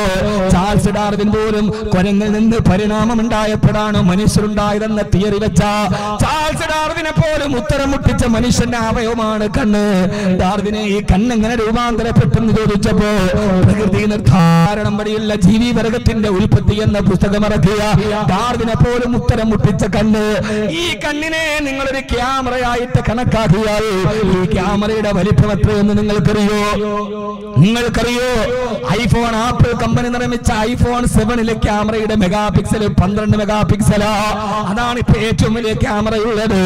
മനുഷ്യൻ നിർമ്മിച്ച ഫോണിലുള്ള ക്യാമറ 12 മെഗാപിക്സലാണെങ്കിൽ എന്റെ പൊന്നുമോനെ, എന്റെ നിങ്ങളുടെ ഈ കണ്ണിലിരിക്കുന്ന ഈ ക്യാമറയെ, ഈ കണ്ണിനെ ഒരു ക്യാമറയായി പരിഗണിച്ചാൽ ഇതിന്റെ മെഗാപിക്സൽ 600 മെഗാപിക്സൽ വലിപ്പമുണ്ട്. എന്ത് എല്ലാ ചിത്രങ്ങളെയും കാണുന്ന ഒരൊറ്റ സെക്കൻഡ് കൊണ്ട് 3 ലക്ഷത്തോളം വരുന്ന വർണ്ണങ്ങളെ കണക്കാക്കാൻ കഴിയുന്ന അടിസ്ഥാനപരമായ കളറുകൾ 3 എങ്കിലും അതുമായി ഒളിച്ച് കാണുന്ന ഒരൊറ്റ സെക്കൻഡ് കൊണ്ട് 3 ലക്ഷത്തോളം വരുന്ന നിറങ്ങളെ തിരിച്ചറിയാൻ കഴിയുന്ന ലോകത്തിലെ ഏറ്റവും വലിയ കമ്പ്യൂട്ടറിനെ പോലും തോൽപ്പിച്ച എന്റെ കണ്ണുണ്ടല്ലോ, ഈ കണ്ണിനേക്ക് തന്ന അല്ലാഹ്, എന്റെ ചെവിയിലേക്ക് തന്ന അല്ലാഹ്, എന്റെ തലയിലെ തലയോട്ടിയെ തന്ന അല്ലാഹ്. ഒരു കുഞ്ഞു വെളിയിലേക്ക് വരും, ആ സമയത്ത് ഗർഭാശയത്തിന്റെ ഉള്ളിൽ വെച്ച് ആ കുഞ്ഞിന്റെ എല്ലുകൾ തമ്മിൽ ജോയിന്റ് ആകുമെങ്കിലും അതിന്റെ തലയിലെ എല്ലുകൾ ജോയിന്റ് ആവുകയില്ല. ആ എല്ലുകൾ ചുരുങ്ങി ഒന്ന് മുകളിലേക്ക് കയറി ഇരുന്നിട്ടാണ് കുട്ടി വെളിയിലേക്ക് വരിക. ആ കുട്ടി വെളിയിലേക്ക് വന്നു കഴിഞ്ഞാൽ പിന്നെ ആ കുട്ടിയുടെ തലച്ചോറ് വളർന്ന് വികാസം പ്രാപിക്കുന്നത് വരെ കുട്ടിയുടെ തലയോട്ടിയുടെ എല്ലുകൾ തമ്മിൽ രൂപാന്തരപ്പെടില്ല. എന്റെ പ്രിയപ്പെട്ട സഹോദരങ്ങളെ, സഹോദരിമാരെ, ഞാൻ നിങ്ങളോട് ചോദിക്കട്ടെ, ഉമ്മ റബ്ബിനെ പരിചയപ്പെടുത്തുകയാ. ഇത് പൈങ്കിളി സീരിയലിന്റെ കഥയല്ല, ഇത് ഗ്ലിസറിൻ തേച്ച നടനം നടത്തിയ പെണ്ണിന്റെ കഥയല്ല, ഇതെന്നെ പിടച്ച റബ്ബിന്റെ കഥയാ. ആ കുഞ്ഞങ്ങനെ വളർന്നു വരുമ്പോ അതിന്റെ തലച്ചോറ് വളരുന്നതിനനുസരിച്ച് അതിന്റെ എല്ലുകളും വളരാതിരുന്ന ആ കുഞ്ഞിന്റെ തലച്ചോറിന് വികാസം ഉണ്ടാവില്ല. നമ്മുടെ തലച്ചോറ് വളർന്ന് പൂർത്തിയായി കഴിഞ്ഞാലേ എല്ലുകൾ പിന്നെയോ ജോയിന്റ് ആവുകയുള്ളൂ. എന്റെ പ്രിയപ്പെട്ട പൊന്നുമോനെ, ഉമ്മാടെ ഗർഭാശയത്തിന്റെ ഉള്ളിൽ നിന്ന് വന്ന് തലച്ചോറ് വികാസം പ്രാപിക്കുമ്പോ ആ സമയത്ത് തലച്ചോറ് ഭാഗമാകുന്നതിനനുസരിച്ച് നിന്റെ എല്ലുകളെ കൂട്ടിയോജിപ്പിക്കാതെ നിന്റെ സൗകര്യാർത്ഥം എനിക്ക് തന്ന അല്ലാഹ്, ഒരു മിനിറ്റിൽ 22 പ്രാവശ്യം എന്റെ ഹൃദയത്തെ ജോലി ചെയ്യിപ്പിച്ച എന്റെ അല്ലാഹ്. മൂസാ നബിയുടെ പ്രസംഗമാണിത്. പ്രസംഗം എന്ന് പറഞ്ഞാൽ ഇങ്ങനത്തെ പ്രസംഗമാണ്. ഫറോവ ഞാനാണ് അല്ല എന്ന് പറഞ്ഞ ഫറോവയുടെ മുമ്പില് മൂസാ നബി നടത്ത പ്രസംഗത്തെ സൂറത്ത് ശൂറായിൽ അല്ലാഹു പരിചയപ്പെടുത്തുകയാണ്. അല്ലദീ ഖലഖനി, അവനാണ് എന്നെ സൃഷ്ടിച്ചതെന്നവൻ, അവനാണ് എന്നെ സൃഷ്ടിച്ചവൻ. ഫറോവയെ പരിചയപ്പെട്ടോ നിങ്ങൾ? വെറുതെ ഒരു പൈങ്കിളി വകല് പറഞ്ഞിട്ട് പോകാൻ എനിക്ക് താല്പര്യമില്ല. വേണമെങ്കിൽ കബറും കഫന്നുണിയും പറഞ്ഞിട്ട് നിങ്ങൾക്ക് വേണമെങ്കിൽ എനിക്ക് നിങ്ങളെ കരയിപ്പിക്കാൻ പറ്റേ. സമകാലീന ലോകത്ത് അല്ലാഹു ആരെന്നറിയണ്ടേ? അല്ലദീ ഖലഖനി. ഫിറഔൻ ചോദിച്ചു, മൂസ ആരാണ്? വമാ റബ്ബുൽ ആലമീൻ. റബ്ബുൽ ആലമീൻ നീ പറയുന്ന അല്ലാഹ് ആരാ? അല്ലദീ ഖലഖനി, അവനാണ് എന്നെ സൃഷ്ടിച്ചവൻ പറയാണ് മൂസാ നബി. ഖുർആൻ ചോദിച്ചില്ലേ, വയസ്ലുബുഹുമുദ്ദുബാബു ശൈആ, ഒരു ഈച്ചയുടെ ചിറകിനെ സൃഷ്ടിക്കാൻ നിങ്ങൾക്ക് കഴിഞ്ഞിട്ടില്ലല്ലോ. ഗുർപ്രീത് സിംഗിനോട്, മനുഷ്യാവതാരങ്ങളോട് അന്ധവിശ്വാസങ്ങൾ, ഒരു ഈച്ചയുടെ ചിറകിനെ. ജവഹർലാൽ നെഹ്റുവിനെ കാണാൻ പോയി സത്യസായി ബാബ. അവിടെ പോയപ്പോ ജവഹർലാൽ നെഹ്റുവിന്റെ കയ്യിൽ കൊടുത്തത് ശൂന്യതയിൽ നിന്നൊരു വാച്ച് എടുത്തിട്ട് HMDയുടെ വാച്ച് എടുത്ത കൈ കൊടുത്തു. ജവഹർലാൽ നെഹ്റുവിന്റെ ചോദ്യം, നിങ്ങൾ ഈ HMDയുടെ വാച്ച് അല്ലാതെ നിങ്ങൾ സ്വന്തമായിട്ടുണ്ടാക്കിയ ഒരു വാച്ച് ശൂന്യതയിൽ നിന്ന് എടുത്ത് തന്നൂടായിരുന്നു എന്നാണ് നെഹ്റു ചോദിച്ചത്. നെഹ്റു എന്നിട്ട് പറഞ്ഞു, രാജ്യം മുഴുവനും ഭക്ഷ്യക്ഷാമത്തിലാണ്, പട്ടിണി പടർന്നു പിടിച്ചിരിക്കുന്നു. അതുകൊണ്ട് നിങ്ങൾ ഈ ശൂന്യതയിൽ നിന്ന് വാച്ച് തരാതെ 10 ഗോതമ്പ് ചാക്ക് തന്നിരുന്നെങ്കിൽ ഈ നാട്ടിലെ പട്ടിണി മാറ്റാൻ അറിയാമായിരുന്നു എന്ന് ചോദിച്ച ഇന്ത്യയുടെ പ്രധാനമന്ത്രിയാണ് ജവഹർലാൽ നെഹ്റു.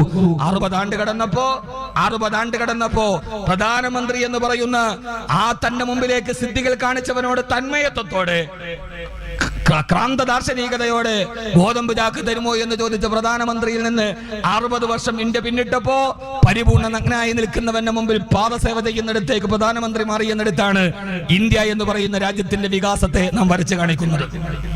പറയുന്നതിൽ മോശം തോന്നരുത്. ജവഹർലാൽ നെഹ്റു ബക്രാനങ്കൽ അണക്കെട്ടുണ്ടാക്കിയ ജവഹർലാൽ നെഹ്റു, മോനെ നമ്മൾ മരിച്ചു പോകും, നമ്മൾ ചെയ്ത സേവനമേ നിലനിൽക്കൂ.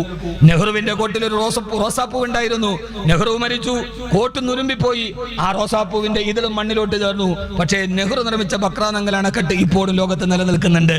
അതുകൊണ്ട് അല്ലമീൻ സാധു സംഘടന സമിതിയുടെ പ്രവർത്തകരോട്, നമ്മൾ മരിക്കും, പക്ഷെ നമ്മൾ ചെയ്തത് ഒരിക്കലും ലോകത്ത് മരിക്കില്ല. കർമ്മങ്ങൾക്ക് മരണമില്ല, മനുഷ്യനാണ് മരണമുള്ളത്. എന്റെ പ്രിയപ്പെട്ട സഹോദരങ്ങളെ, പറഞ്ഞത് അല്ലദീ ഖലഖനി, എന്നെ സൃഷ്ടിച്ച അല്ലാഹ്. സൃഷ്ടിക്ക് നിങ്ങൾ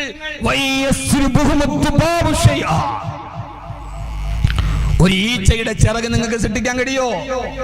10 ഗാലൻ വെള്ളവും 7 ബാർ സോപ്പുകൾ നിർമ്മിക്കാൻ ആവശ്യമുള്ള കൊടുപ്പും 9000 പെൻസിലുകൾക്കുള്ളിലെ കാർബണും 2200 തീപ്പെട്ടിക്കോലുകൾക്കുള്ളിലുള്ള ഫോസ്ഫറസും ഒരു സാമാന്യം വലിയ ആണിയിലുള്ളത്ര ഇരുമ്പും ഒരു കോഴിക്കൂട് വെള്ളയടിക്കാൻ ആവശ്യമുള്ള ചുണ്ണാമ്പും ഒരൽപ്പം മഗ്നീഷ്യവും സൾഫറും ശരിയായ അനുപാതത്തിൽ കൂട്ടിക്കൊടുത്താൽ ഒരു മനുഷ്യന്റെ ശരീരം ഉണ്ടാക്കാമെന്നാണ് CM ജോഡ് പറയുന്നത്.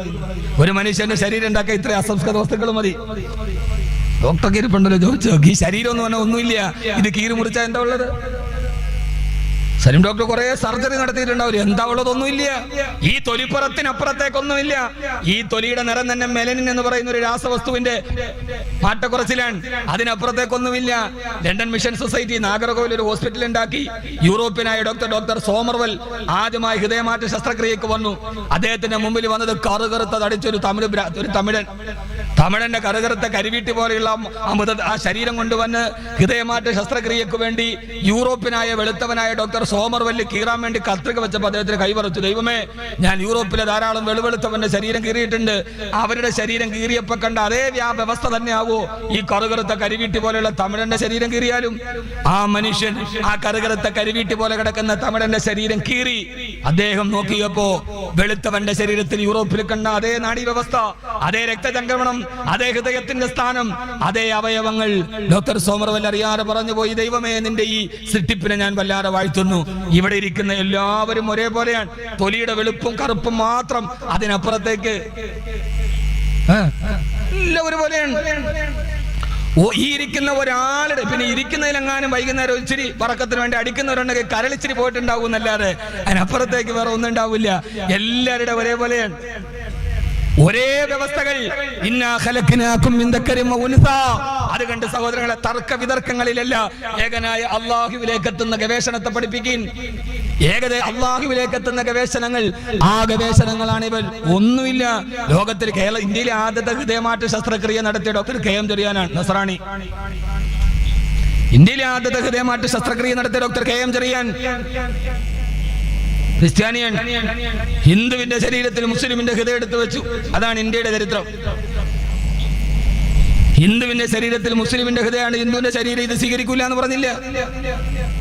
ഇത് ഹിന്ദുവിന്റെ ശരീരമാണ്, മുസ്ലിമിന്റെ ഹൃദയം, ഞാൻ ഇതിനകത്ത് വർക്ക് ചെയ്യൂലാന്ന് തീരുമാനിച്ചില്ല.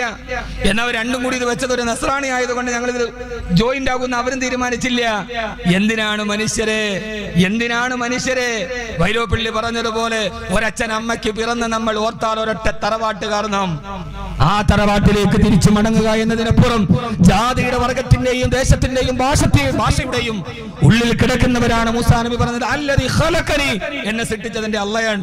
10 ഗാലൻ വെള്ളവും 7 ബാർ സോപ്പുകൾ നിർമ്മിക്കാൻ ആവശ്യമുള്ള കൊടുപ്പും 9000 പെൻസിലുകൾക്കുള്ളിലെ കാർബണും 2200 തീപ്പെട്ടിക്കോലുകൾക്കുള്ളിലെ ഫോസ്ഫറസും ഒരു സാമാന്യം വലിയ ആണിയിലുള്ളത്ര ഇരുമ്പും ഒരു കോഴിക്കൂട് വെള്ളയടിക്കാൻ ആവശ്യമുള്ള ചുണ്ണാമ്പും ഒരൽപ്പം മഗ്നീഷ്യവും സൾഫറും 9 സാധനം കൂട്ടിക്കൊച്ചാൽ ശരീരമായി. മനുഷ്യ ശരീരം ഉണ്ടാക്കാൻ ഇത്രയും മതി. പെണ്ണുങ്ങൾ വിചാരിക്കണ്ട, ഇത് കൈരളിയിലെ കുക്കറി ഷോ അല്ല. ആവാം, ഏത് മെഡിക്കൽ സയൻസിനും കഴിയും.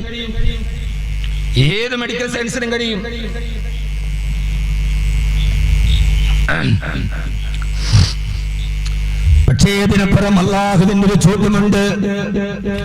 ഈ കാണുന്ന അസംസ്കൃത പദാർത്ഥങ്ങളെല്ലാം രൂപീകരിച്ച് പത്തിയാറൻ വെള്ളമേട് ബാർ സോപ്പുകൾ കുടിപ്പിക്കാനുള്ള കൊടുപ്പും കാർബണുകളും മഗ്നീഷ്യമിട്ട് കൂട്ടിച്ചെത്തിട്ട് നീര് മനുഷ്യനുണ്ടാക്കിയാൽ കൈകളുള്ള കാലുകളുള്ള ചെവിയുള്ള ഹൃദയമുള്ള ഒരു മനുഷ്യനെ ഉണ്ടാക്കിയാൽ ആ കണ്ണുകളൊന്ന് ചലിക്കാൻ, അതിന്റെ പീലികളൊന്ന് വളരാൻ, ആ തലയിലെ തലമുടിയൊന്ന് വളരാൻ, നിന്റെ കയ്യിലെ നഖമൊന്ന് വളരാൻ, അതിന്റെ ഉള്ളിൽ ഒരു ആത്മാവിനെ കൊടുക്കണ്ടേ? ആരാണ് ആത്മാവിനെ കൊടുക്കുന്നത്?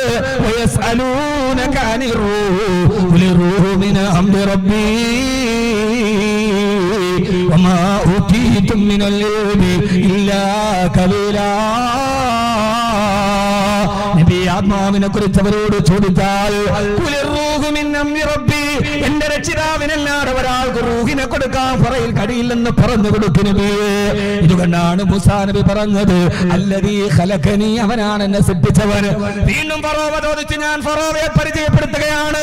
വീണ്ടും ഫറോവ ചോദിച്ചു, മൂസ ആരാണ് നിന്നെ അല്ല എന്ന് ചോദിച്ചപ്പോ അല്ലദീ യുനസ്സിലുൽ ഗൈസ, അവനാണ് ആകാശത്ത് നിന്നും മഴയുണ്ടാക്കി തന്നവൻ, അവനാണ് ആകാശത്ത് നിന്നും മഴ വർഷിപ്പിച്ചവൻ. ഇത് പറഞ്ഞപ്പോ സൃഷ്ടാവെന്ന് പറഞ്ഞപ്പോ ഫിറോ മിണ്ടിയില്ല. വല്ലദീ ഹുവ യുത്തീമുനി, അവനാണ് എനിക്ക് ഭക്ഷണം എന്ന് മിണ്ടിയില്ല. ആകാശത്ത് നിന്ന് മഴ വർഷിപ്പിക്കുന്ന അള്ളയാന്ന് പറഞ്ഞപ്പോ ഫിറൗൻ എന്ന ഏകാധിപതി ചാടി എഴുന്നേറ്റില്ല. മുഅ്മിനീങ്ങളെ പൊട്ടിച്ചിരിച്ചിട്ട് ഫിറൗൻ പറഞ്ഞു, മൂസ അപ്പൊ നിന്റെ അള്ളാഹ്ക്ക് മേലെയാണ് ഞാൻ. കാരണം നിന്റെ അള്ളാഹ്ക്ക് ആകാശത്ത് നിന്ന് മഴ വർഷിപ്പിക്കണമെങ്കിൽ ഭൂമി വേണ്ടേ? മഴത്തുള്ളി വന്ന് വീഴണമെങ്കിൽ ഭൂമി വേണ്ടേ? ഭൂമി ആരുടേതാ? അനല്ലദീ മുൽക്കു മിസ്റ, ഞാനാണ് ഈജിപ്തിന്റെ അധികാരി. വഹാദിഹിൽ അൻഹാറു തജ്രീ മിൻ തഹ്തി, ഈ നീര് പോലും ഒഴുകുന്നത് എന്നോട് ചോദിച്ചിട്ടാണ്.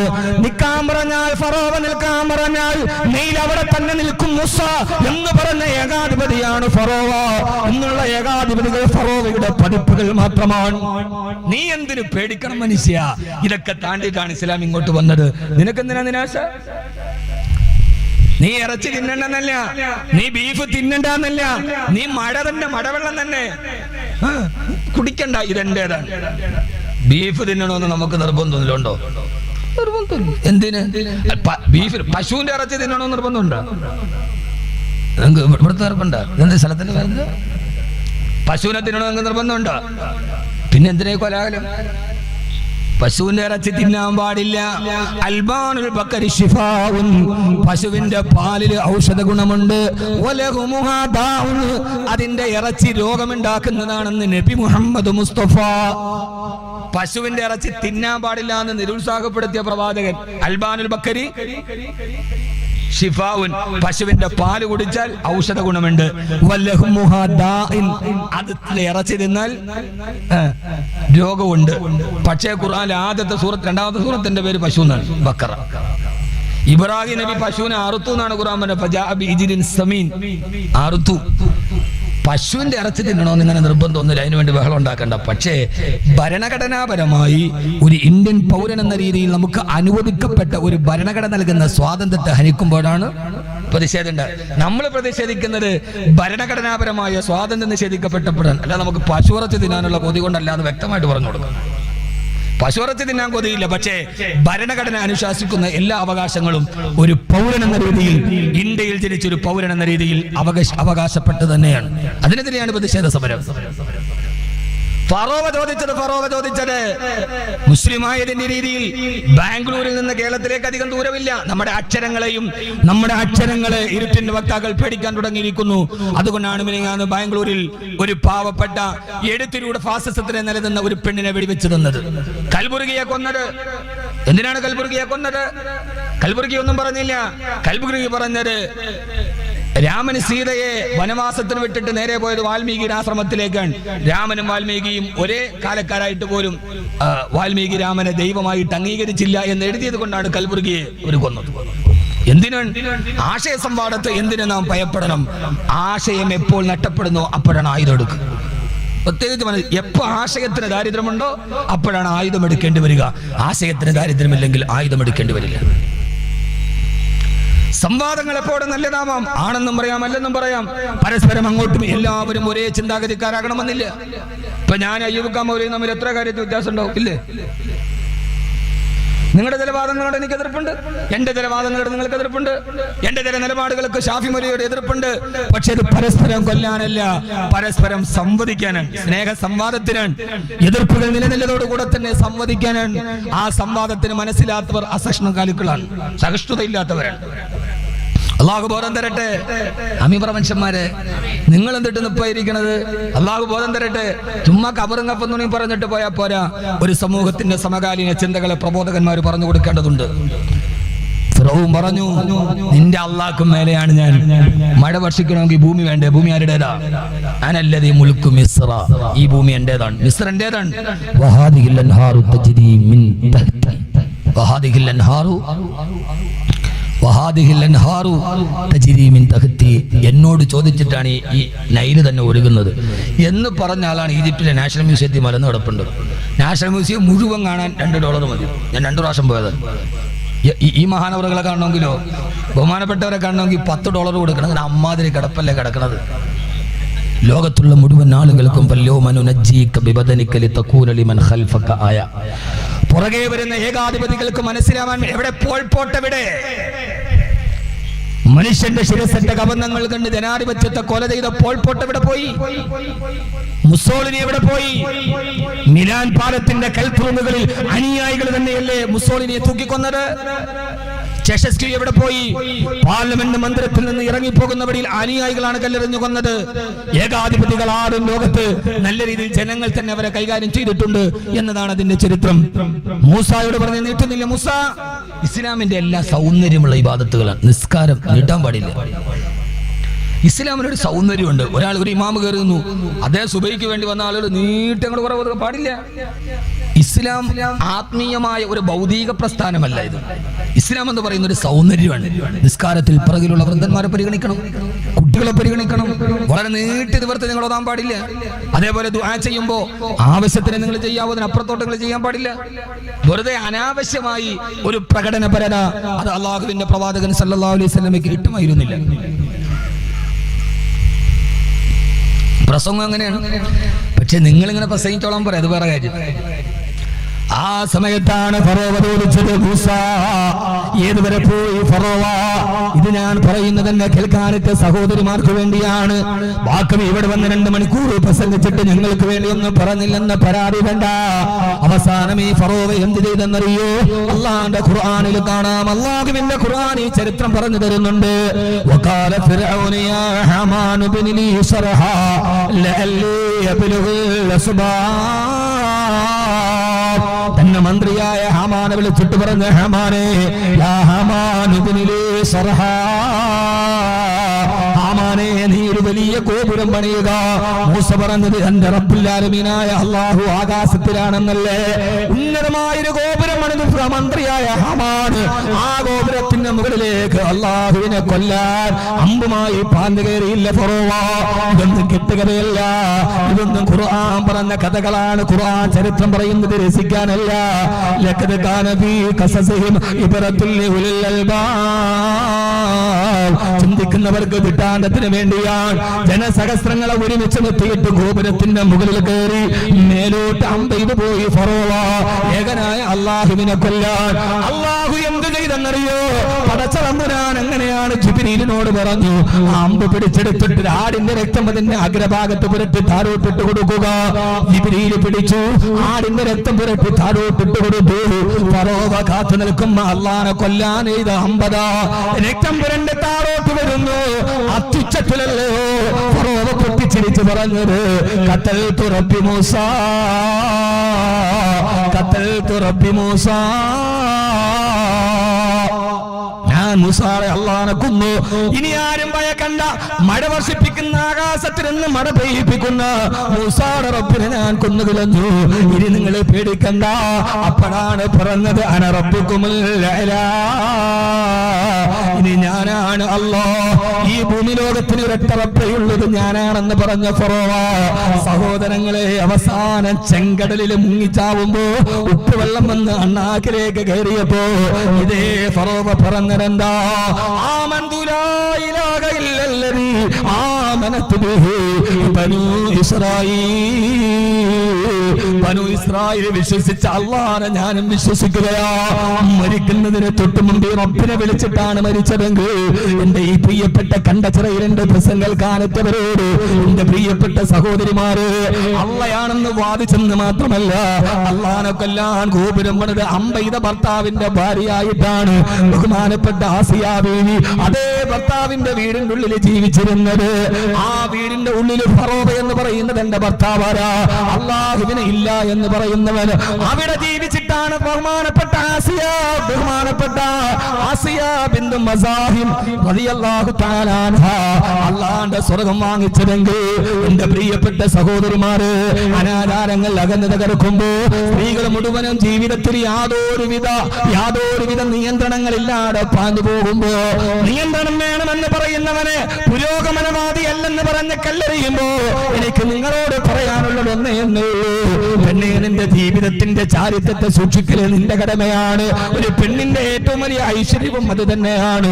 അല്ലാഹു തൗഫീഖ് നൽകട്ടെ. സ്റ്റോപ്പുകളിൽ കാമുകന്മാരെ കണ്ണിറുക്കുമ്പോ മറുഭാഗത്ത് ഫോൺ സെക്സുകൾ നിന്നെ വലക്കുമ്പോ ഗൾഫിലുള്ള ഭർത്താവിന്റെ അഭാവം നിന്റെ ജീവിതത്തെ വഴിതെറ്റിക്കാൻ സാഹചര്യമുണ്ടാകുമ്പോ കോടതി വരാന്തകളിൽ എത്രയോ നന്മകൾ കഴിഞ്ഞ ആഴ്ചയിൽ നമ്മൾ കണ്ടത്. കാമുകന്റെ കൂടെ കോടതിയിൽ ഇറങ്ങി പോകുമ്പോ ഉമ്മാന്ന് വിളിച്ചിട്ട് സാരിത്തുമ്പിൽ പിടിച്ചു വലിക്കുന്ന 1.5 വയസ്സുകാരിയെ വലിച്ചെറിഞ്ഞിട്ട് കാമുകന്റെ കൂടെ കടന്നു പോകുന്ന ശപിക്കപ്പെട്ട മാതൃത്വത്തെ കാണുമ്പോ തലശ്ശേരി കോടതിയിൽ നിന്ന് ഇറങ്ങി വരവേ 18 വർഷത്തോളം നിന്റെ കൈവെള്ളയിൽ കൈവല്യം പോലെ കാത്തു സൂക്ഷിച്ചു പൊന്നുമോയോ, ഇത്രയും നാള് ഗൾഫിൽ കിടന്ന് കട്ടപ്പെട്ടു വളർത്തിയ പൊന്നുമോയോ. ഒരു മക്കളെപ്പോഴും പിതാവിന് വലിയ ശ്രേഷ്ഠമാണല്ലോ. അത് വലിയവനാകട്ടെ ചെറിയവനാകട്ടെ. കബീർ ബാക്കവിക്കും ഹൃദയത്തിൽ ഏറ്റുമിട്ട മക്കളോടാണ്, ഷാഫി മൗലവിക്കും മക്കളോടാണ്, ഡോക്ടറിനും മക്കളോടാണ്. ബഹുമാന പേര് വലിയ സമ്പന്നനാവട്ടെ. ഞാൻ കേരളത്തിലെ മലയാളികളെ ഏറ്റവും ധനികനായ ബഹുമാനനായ ഡോക്ടർ M.A. യൂസുഫ് അലി സാഹിബ് അല്ലാഹു അദ്ദേഹത്തിന്റെ നന്മകളെ നിലനിർത്തി കൊടുക്കട്ടെ. അദ്ദേഹത്തിന്റെ ക്ഷണമനുസരിച്ച് ഞാനും എന്റെ ഭാര്യയും മക്കളും അദ്ദേഹത്തിന്റെ അബുദാബിയിലെ വസതിയിലിരിക്കുമ്പോ അദ്ദേഹം പറഞ്ഞു, ബാക്കവി പോവുകയാണ്, ബഹ്റൈൻ പ്രിൻസുമായിട്ട് ഒരു മീറ്റിംഗ് ഉണ്ട്, പോവുകയാണ്. പോകാനിറങ്ങുമ്പോ ഇളയ മകളുടെ പൊന്നുമോള് നടന്നു വന്നു. കെട്ടിപ്പിടിച്ചിട്ട് ആ പൊന്നുമോളുടെ വയറ്റില് ഉപ്പാപ്പാടെ പൊന്നുമോളിങ് വന്നേന്ന് പറഞ്ഞിട്ട് M.A. യൂസുഫ് അലി സാഹിബ് അതിലേക്ക് മുത്തം വെച്ചു കൊടുക്കുന്നത് കണ്ടപ്പോ ഞാൻ അറിയാതെ ഓത്തുപോയി. അല്ലാഹുവേ, എത്ര വലിയവനാണെങ്കിലും ചെറിയവനാണെങ്കിലും M.A. യൂസുഫ് അലി സാഹിബ് ആണെങ്കിലും നമ്മുടെ ഈ നാട്ടിൽ 5 മൂടില് ടെലിഫോണിന്റെ കേബിൾ എടുക്കാൻ വേണ്ടി കുടിക്കാൻ വരുന്ന തമിഴത്ത് പെണ്ണുങ്ങളില്ലേ, കൊച്ചുമക്കളെ മരക്കൊമ്പിൽ സാരിത്തുമ്പിൽ കെട്ടിയിട്ട് ഒരു തൊട്ടിലുണ്ടാക്കി കിടത്തിറക്കിയിട്ട് ടെലിഫോണിന്റെ കേബിൾ കുടിക്കുമ്പോ ഉറക്കത്തിൽ കുഞ്ഞു കരയുമ്പോ ഓടിച്ചെന്ന സാരിയിൽ കെട്ടിയിരിക്കുന്ന കുഞ്ഞിനെ മാറോടെടുത്ത് ചേർത്ത് പിടിക്കുന്ന ടെലിഫോൺ കേബിൾ എടുക്കാൻ വേണ്ടി വന്ന തമിഴത്ത് പെണ്ണിനും M.A. യൂസുഫ് അലി സാഹിബിനും ഒക്കെ മക്കളോടുള്ള സ്നേഹം ഒരേപോലെയാണ്. തലശ്ശേരി കോടതിയിൽ നിന്ന് ഇതേപോലെ മുത്തം കൊടുത്തു വെട്ടിയ പുന്നുമോ വേറൊരുത്തിന്റെ കയ്യിൽ പിടിച്ചിറങ്ങുമ്പോ റാഹി റാഹി പൊന്നുമോളെ റാഹി എന്ന് നിലവിളിച്ചുകൊണ്ട് ഉപ്പ പാഞ്ഞു പോകുമ്പോ ആ നിലവിളികൾ ലോകത്തുനിന്ന് നമ്മുടെ മനസ്സിനെ വല്ലാതെ നൊമ്പരപ്പെടുത്തുമ്പോ എന്റെ പ്രിയപ്പെട്ട സഹോദരിമാരെ, ഫറോവയുടെ കാലം ഇങ്ങനെയൊക്കെ ആയിപ്പോയില്ലേ. പണ്ട് ആണും പെണ്ണും തമ്മിൽ ബന്ധപ്പെടാൻ അവസരങ്ങളില്ല. ഇന്ന് വാട്സപ്പ് ഉണ്ട്, ഫേസ്ബുക്ക് ഉണ്ട്, ഫോൺ കോളുകളുണ്ട്. ഈ ലോകത്ത് എങ്ങനെയൊക്കെ ആയി പോകുന്നു എന്ന് ന്യായം പറയുമ്പോ പെങ്ങളെ ഓർമ്മിപ്പിക്കട്ടെ, ഫറോവയുടെ കൊട്ടാരത്തിലാണ് ആസിയാ ബീവി ജീവിച്ചത്. ആസിയാ ബീവി റളിയല്ലാഹു അൻഹാ അവസാന ഫറോവ വന്നിട്ട് പറഞ്ഞു, ആസിയ പറയും ഞാനാണ് അല്ല എന്ന് പറഞ്ഞപ്പോ സ്വന്തം ഭർത്താവിന്റെ മുഖത്ത് നോക്കിയിട്ട് ഞാൻ എന്നെ സൃഷ്ടിച്ച റബ്ബിനാണ് സുജൂദ് ചെയ്യുന്നതെന്ന് പറഞ്ഞ ആസിയ കോപാക്രാന്തനായി ഭർത്താവ് കുന്തമെടുത്തിട്ട് സ്ഥാനത്തിലേക്ക് കുത്തിയിറക്കുമ്പോ വേദന കൊണ്ട് പ്രളയവേ രക്തം തടമ്പല്ലാത്തിടുകവേ ആസിയ ബീവി റളിയല്ലാഹു തആല പറഞ്ഞ മറുപടി അഭിനവകാല ലോകത്തിലെ റോൾ മോഡല് ഫറോവയുടെ കൊട്ടാരത്തിലെ പത്നിയായി ജീവിച്ച ആസിയ റളിയല്ലാഹു അൻഹ തന്നെയാണ്. അതിനപ്പുറത്തേക്ക് മറ്റൊരാളില്ല. ആസിയ ബീവി പറഞ്ഞ മറുപടി അല്ലാഹുവേ റബ്ബി ബിനിലി ഇൻദക ബൈതൻ ഫിൽ ജന്ന. അല്ലാഹുവേ നാളെ പരലോകത്ത് വരുമ്പോ സ്വർഗത്തിന്റെ ഒരു വീട് എനിക്ക് മതി, ഈ മരണവേദന എനിക്ക് പ്രശ്നമല്ലെന്ന് മരണവേദനയിൽ പിടയുമ്പോൾ പറഞ്ഞു പോയ ആസിയ ബീവി റളിയല്ലാഹു അൻഹാ പറഞ്ഞു തീരേണ്ട നാമസംഭവങ്ങളെ ആകാശലോകത്ത് ജിബ്രീൽ അലൈഹിസ്സലാത്തു വസ്സലാം വന്നു. സ്വർഗത്തിലേക്ക് എത്താൻ പോകുന്ന മണിമാളിക മരണസമയത്ത് കണ്ടിട്ടാണ് ആസിയ ബീവി ലോകത്ത് വിട പറഞ്ഞു പോയത്. ഹബീബായ നബി മുഹമ്മദ് മുസ്തഫ, ഉറക്കപ്പറ ഹബീബായ നബി മുഹമ്മദ് മുസ്തഫ. ഈ സലാത്ത് നിലയ്ക്കാതിരിക്കട്ടെ, ഇത് നമ്മുടെ ജീവിതത്തിന്റെ അഭിനിവേശമാവട്ടെ. ഇതൊക്കെ ലോകത്തോട് ഈ വൃത്താന്തങ്ങൾ നമുക്ക് പറഞ്ഞു തന്നതാരാ? ആസയുടെ കഥ, മറിയമിന്റെ കഥ, ഈസാ നബിയുടെ കഥ, മൂസാ പ്രവാചകന്റെ കഥ, ചെങ്കടൽ പിളർന്നു പോയ കഥ, മണ്ണും സെൽവയും ഇറങ്ങിയ കഥ, ഒട്ടകം കരിങ്കല്ല് ഒട്ടകത്തെ പ്രസവിപ്പിച്ച കഥ. ഇതൊക്കെ നമുക്ക് ഈ ലോകത്തോട് ഒരു യുക്തിവാദത്തിനിട നൽകാറ് ശാസ്ത്രബോധത്തിന്റെ അടിസ്ഥാനത്തോടെ നമുക്ക് പറഞ്ഞു തന്നതാരാ? അത് ഹിറാ ഗുഹയിൽ വന്ന വെളിച്ചമല്ലയോ? കബിയേ ബുലന്ദി ഹേ കൂഹേ സഫാ ഹേ, കബിയേ തജല്ലി ദാരേ ഹിറാ മേ, കബിയേ ബുലന്ദി ഹേ കൂഹേ സഫാ ഹേ, കബിയേ തജല്ലി ദാരേ ഹിറാ മേ. ചിലപ്പോൾ ഈ പ്രവാചകൻ സംസാരിച്ചത് ഹിറാ ഗുഹയിലിരുന്ന്, ചിലപ്പോൾ ആയിഷയുടെ മടിയിലിരുന്ന്, ചിലപ്പോൾ സഫാ മലയുടെ മുകളിലിരുന്ന്, ചിലപ്പോൾ ബദറിന്റെ വായ്പോരിന്റെ ഇടയിൽ നിന്ന് ലോകത്തോട് സുവിശേഷത്തിന്റെ വർത്തമാനങ്ങളുടെ വൃത്താന്തങ്ങൾ ഇത്തകിത്യമായി പറഞ്ഞ മുത്തേ നബി മുഹമ്മദ് മുസ്തഫ സല്ലല്ലാഹു അലൈഹി വസല്ലം പറയുകയാ, സവ്വജനി റബ്ബി ബിഇസ്നി. നാളെ സ്വർഗത്തിലെ രണ്ടുപേരെ അല്ലാഹു എനിക്ക് വിവാഹം ചെയ്തു തരും. ഒന്നാരെ എന്നറിയുമോ? ഒന്ന് മറിയം ബിനത്ത് ഇമ്രാൻ, ഒന്ന് ഇമ്രാന്റെ മകളായ മറിയമിനെയാണ് നാളെ സ്വർഗത്തിൽ എന്റെ ഭാര്യയായി രണ്ടാമത് വരുന്നത് ആസിയ ബിന്ത് മസാഹിം. ആസിയ ബിന്ത് മസാഹിം, മുസാഹിമിന്റെ മകളായ ആസിയ. ഇവര് രണ്ടുപേരും നാളെ സ്വർഗത്തിൽ എന്റെ പത്നിമാരാണെന്ന് ലോകൈക ഗുരു നബി മുഹമ്മദ് മുസ്തഫ. പെങ്ങളെ എന്ത് നേടി? ലോകത്തിന്റെ ഈ തിരുത്തലുകൾക്കെതിരെ അശ്ലീലത്തിന്റെ നടുവിൽ ശ്ലീലത്തെ തിരിച്ചറിഞ്ഞു നിന്നപ്പോ മുത്ത് റസൂലിന്റെ ഭാര്യയായി ഹബീബായ നബി തങ്ങൾ പറഞ്ഞു, ഫറോവയുടെ ഭാര്യയായിട്ട് പോലും ആസിയ ബീവിയെ ഫറോവ കൈകൊണ്ട് സ്പർശിച്ചിട്ട് പോലുമില്ല. അല്ലാഹു അവസരം കൊടുത്തില്ല. മുത്ത് റസൂലിന്റെ ഭാര്യ വേണ്ടതാണ്, അതുകൊണ്ട് ഫറോവയ്ക്ക് തൊടാൻ അവസരം കിട്ടിയിട്ടില്ല. അതുകൊണ്ടാണ് മറിയം ബിനത്ത് ഇമ്രാൻ, അതോടൊപ്പം തന്നെ ആസിയ ബിന്ത് മുസാഹിം, മുസാഹിമിന്റെ മകളായ ആസിയ. അതുകൊണ്ട് സഹോദരി, ജീവിതം ഒരല്പം മാത്രമേ ഉള്ളൂ. ആ അല്പമുള്ള ജീവിതത്തിൽ ധർമ്മത്തിന്റെ പാതയിൽ നിൽക്കുക, ജീവിക്കുന്നിടത്തോളം കാലം നല്ലവനായി ജീവിക്കുക, അവസാനം മരിക്കുമ്പോൾ നല്ലവനായി മരിക്കുക. അല്ലാഹു തൗഫീഖ് നൽകുമാറാകട്ടെ. ജീവിതം ശുഷ്കമാണ്. ഈ ജീവിതം 50 60 വയസ്സ് മാത്രം. ഇപ്പൊ അത്രയും പോലും പോയില്ല.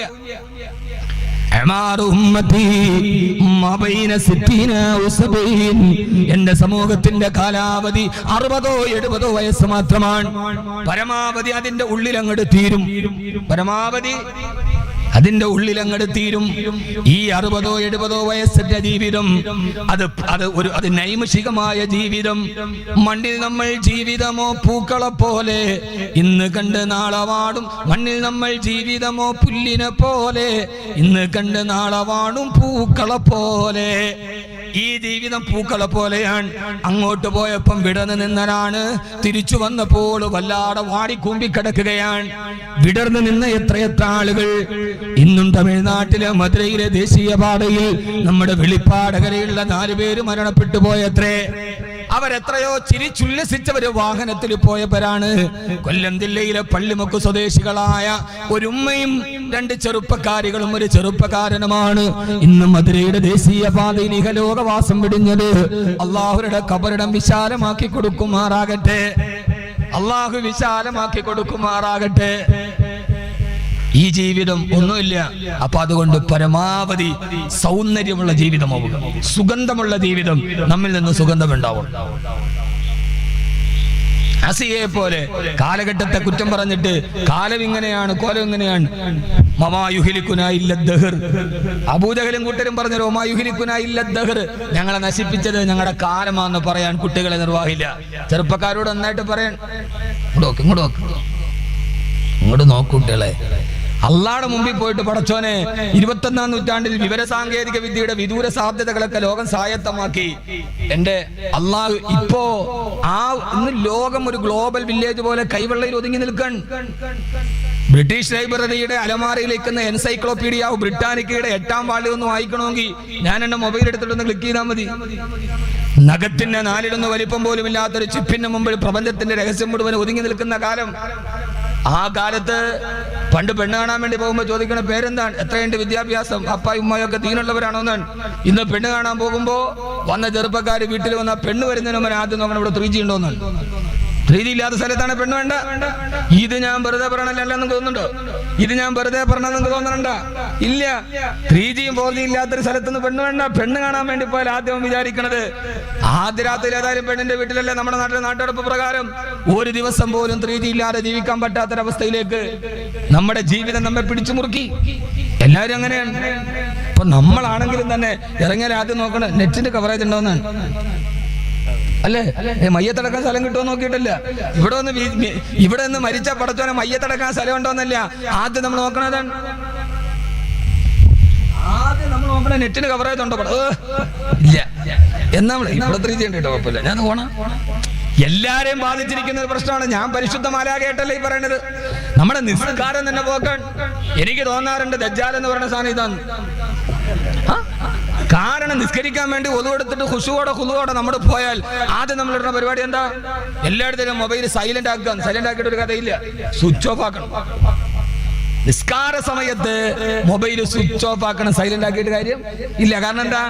ഈ സാധനം കൊണ്ടുപോയി നമ്മൾ നിസ്കരിക്കാൻ വേണ്ടി ആദ്യം കൊണ്ട് ഫ്രണ്ടിൽ കൊണ്ടിടും. അപ്പുറത്തും 4 പേരുണ്ടാവും, ഇപ്പുറത്തും 4 പേരുണ്ടാവും. ഫാത്തിഹയൊക്കെ നേരെ റുക്കുവിൽ പോകുമ്പോൾ പെണ്ണുപിള്ള വിളിക്കും ഇങ്ങോട്ട്, ഭാര്യ മൊബൈലോട്ട് വിളിക്കും. അപ്പൊ അതിന്റെ ഡിസ്പ്ലേ തെളിയും. ആ ഡിസ്പ്ലേയിൽ ഭാര്യയുടെ ഫോട്ടോ ഇത്രയും വലിപ്പത്തിൽ ഉണ്ടാവും. ഒന്നി അവനവന്റെ ഭാര്യ അല്ലെ ലോകംകാരന്റെ ഭാര്യ, ആരെങ്കിലും ഒരു ഭാര്യയുടെ ഇത്രയും ഉണ്ടാവും. അടുത്ത് നിൽക്കുന്ന ആൾ ഇതിനകത്ത് ശ്രദ്ധിക്കുക. റുക്കുവിലേക്ക് പോയ ഒരാളെ ശ്രദ്ധ അങ്ങോട്ടാ വരിക. അപ്പൊ നമ്മുടെ ഭാര്യയുടെ ഫോട്ടോ തന്നെയാണെന്ന് ഇരിക്കട്ടെ, അവളൊന്ന് കോള് വിളിച്ചാൽ വേറൊരു കോള് വന്നാൽ ആദ്യം ഡിസ്പ്ലേ തെളിയുന്ന ആരുടെ ഫോട്ടോയാ?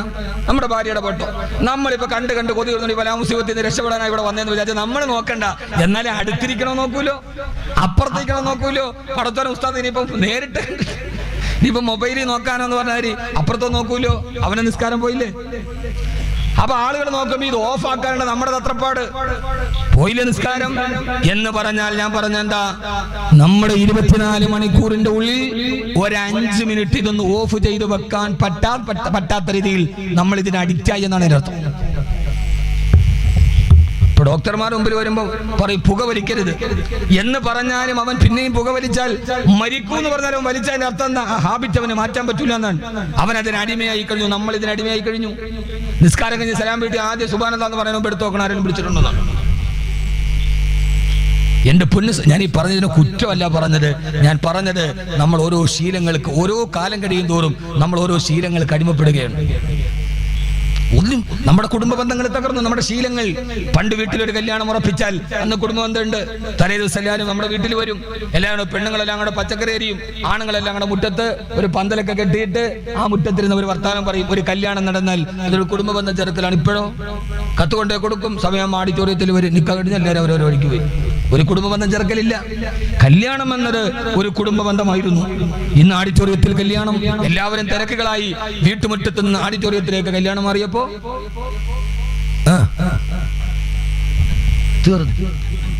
പണ്ട് വീടിന്റെ മുറ്റത്തൊരു വലിയ വരാന്ത ഉണ്ടായിരുന്നു വൈകുന്നേരം ഇരിക്കാൻ. ആ വരാന്തകളില്ല.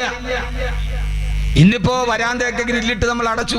അത് വരാന്തയാണെന്ന് അറിയണം. നമ്മളോട് വരാന്താന്ന് എഴുതി വെക്കണം. അത് മുമ്പിൽ കൂടെ പോകണമെന്ന് വായിച്ചാൽ വരണ്ടാന്നേ വായിക്കും. വരാന്തെന്ന് എഴുതിയാൽ തന്നെ വായിക്കണവൻ എന്താ വരണ്ടാന്നേ വായിക്കുള്ളൂ. അതുകൊണ്ട് അവൻ അങ്ങോട്ടും കയറൂല. ഇമ്മാതിരി ഞാൻ ചിരിപ്പിക്കാൻ പറ്റില്ല. നമ്മുടെ ചില ശീലങ്ങൾ നമ്മുടെ ഹൃദയങ്ങളെ അകറ്റി എന്നത് ഏറ്റവും പ്രധാനപ്പെട്ട ഒരു കാര്യമാണ്.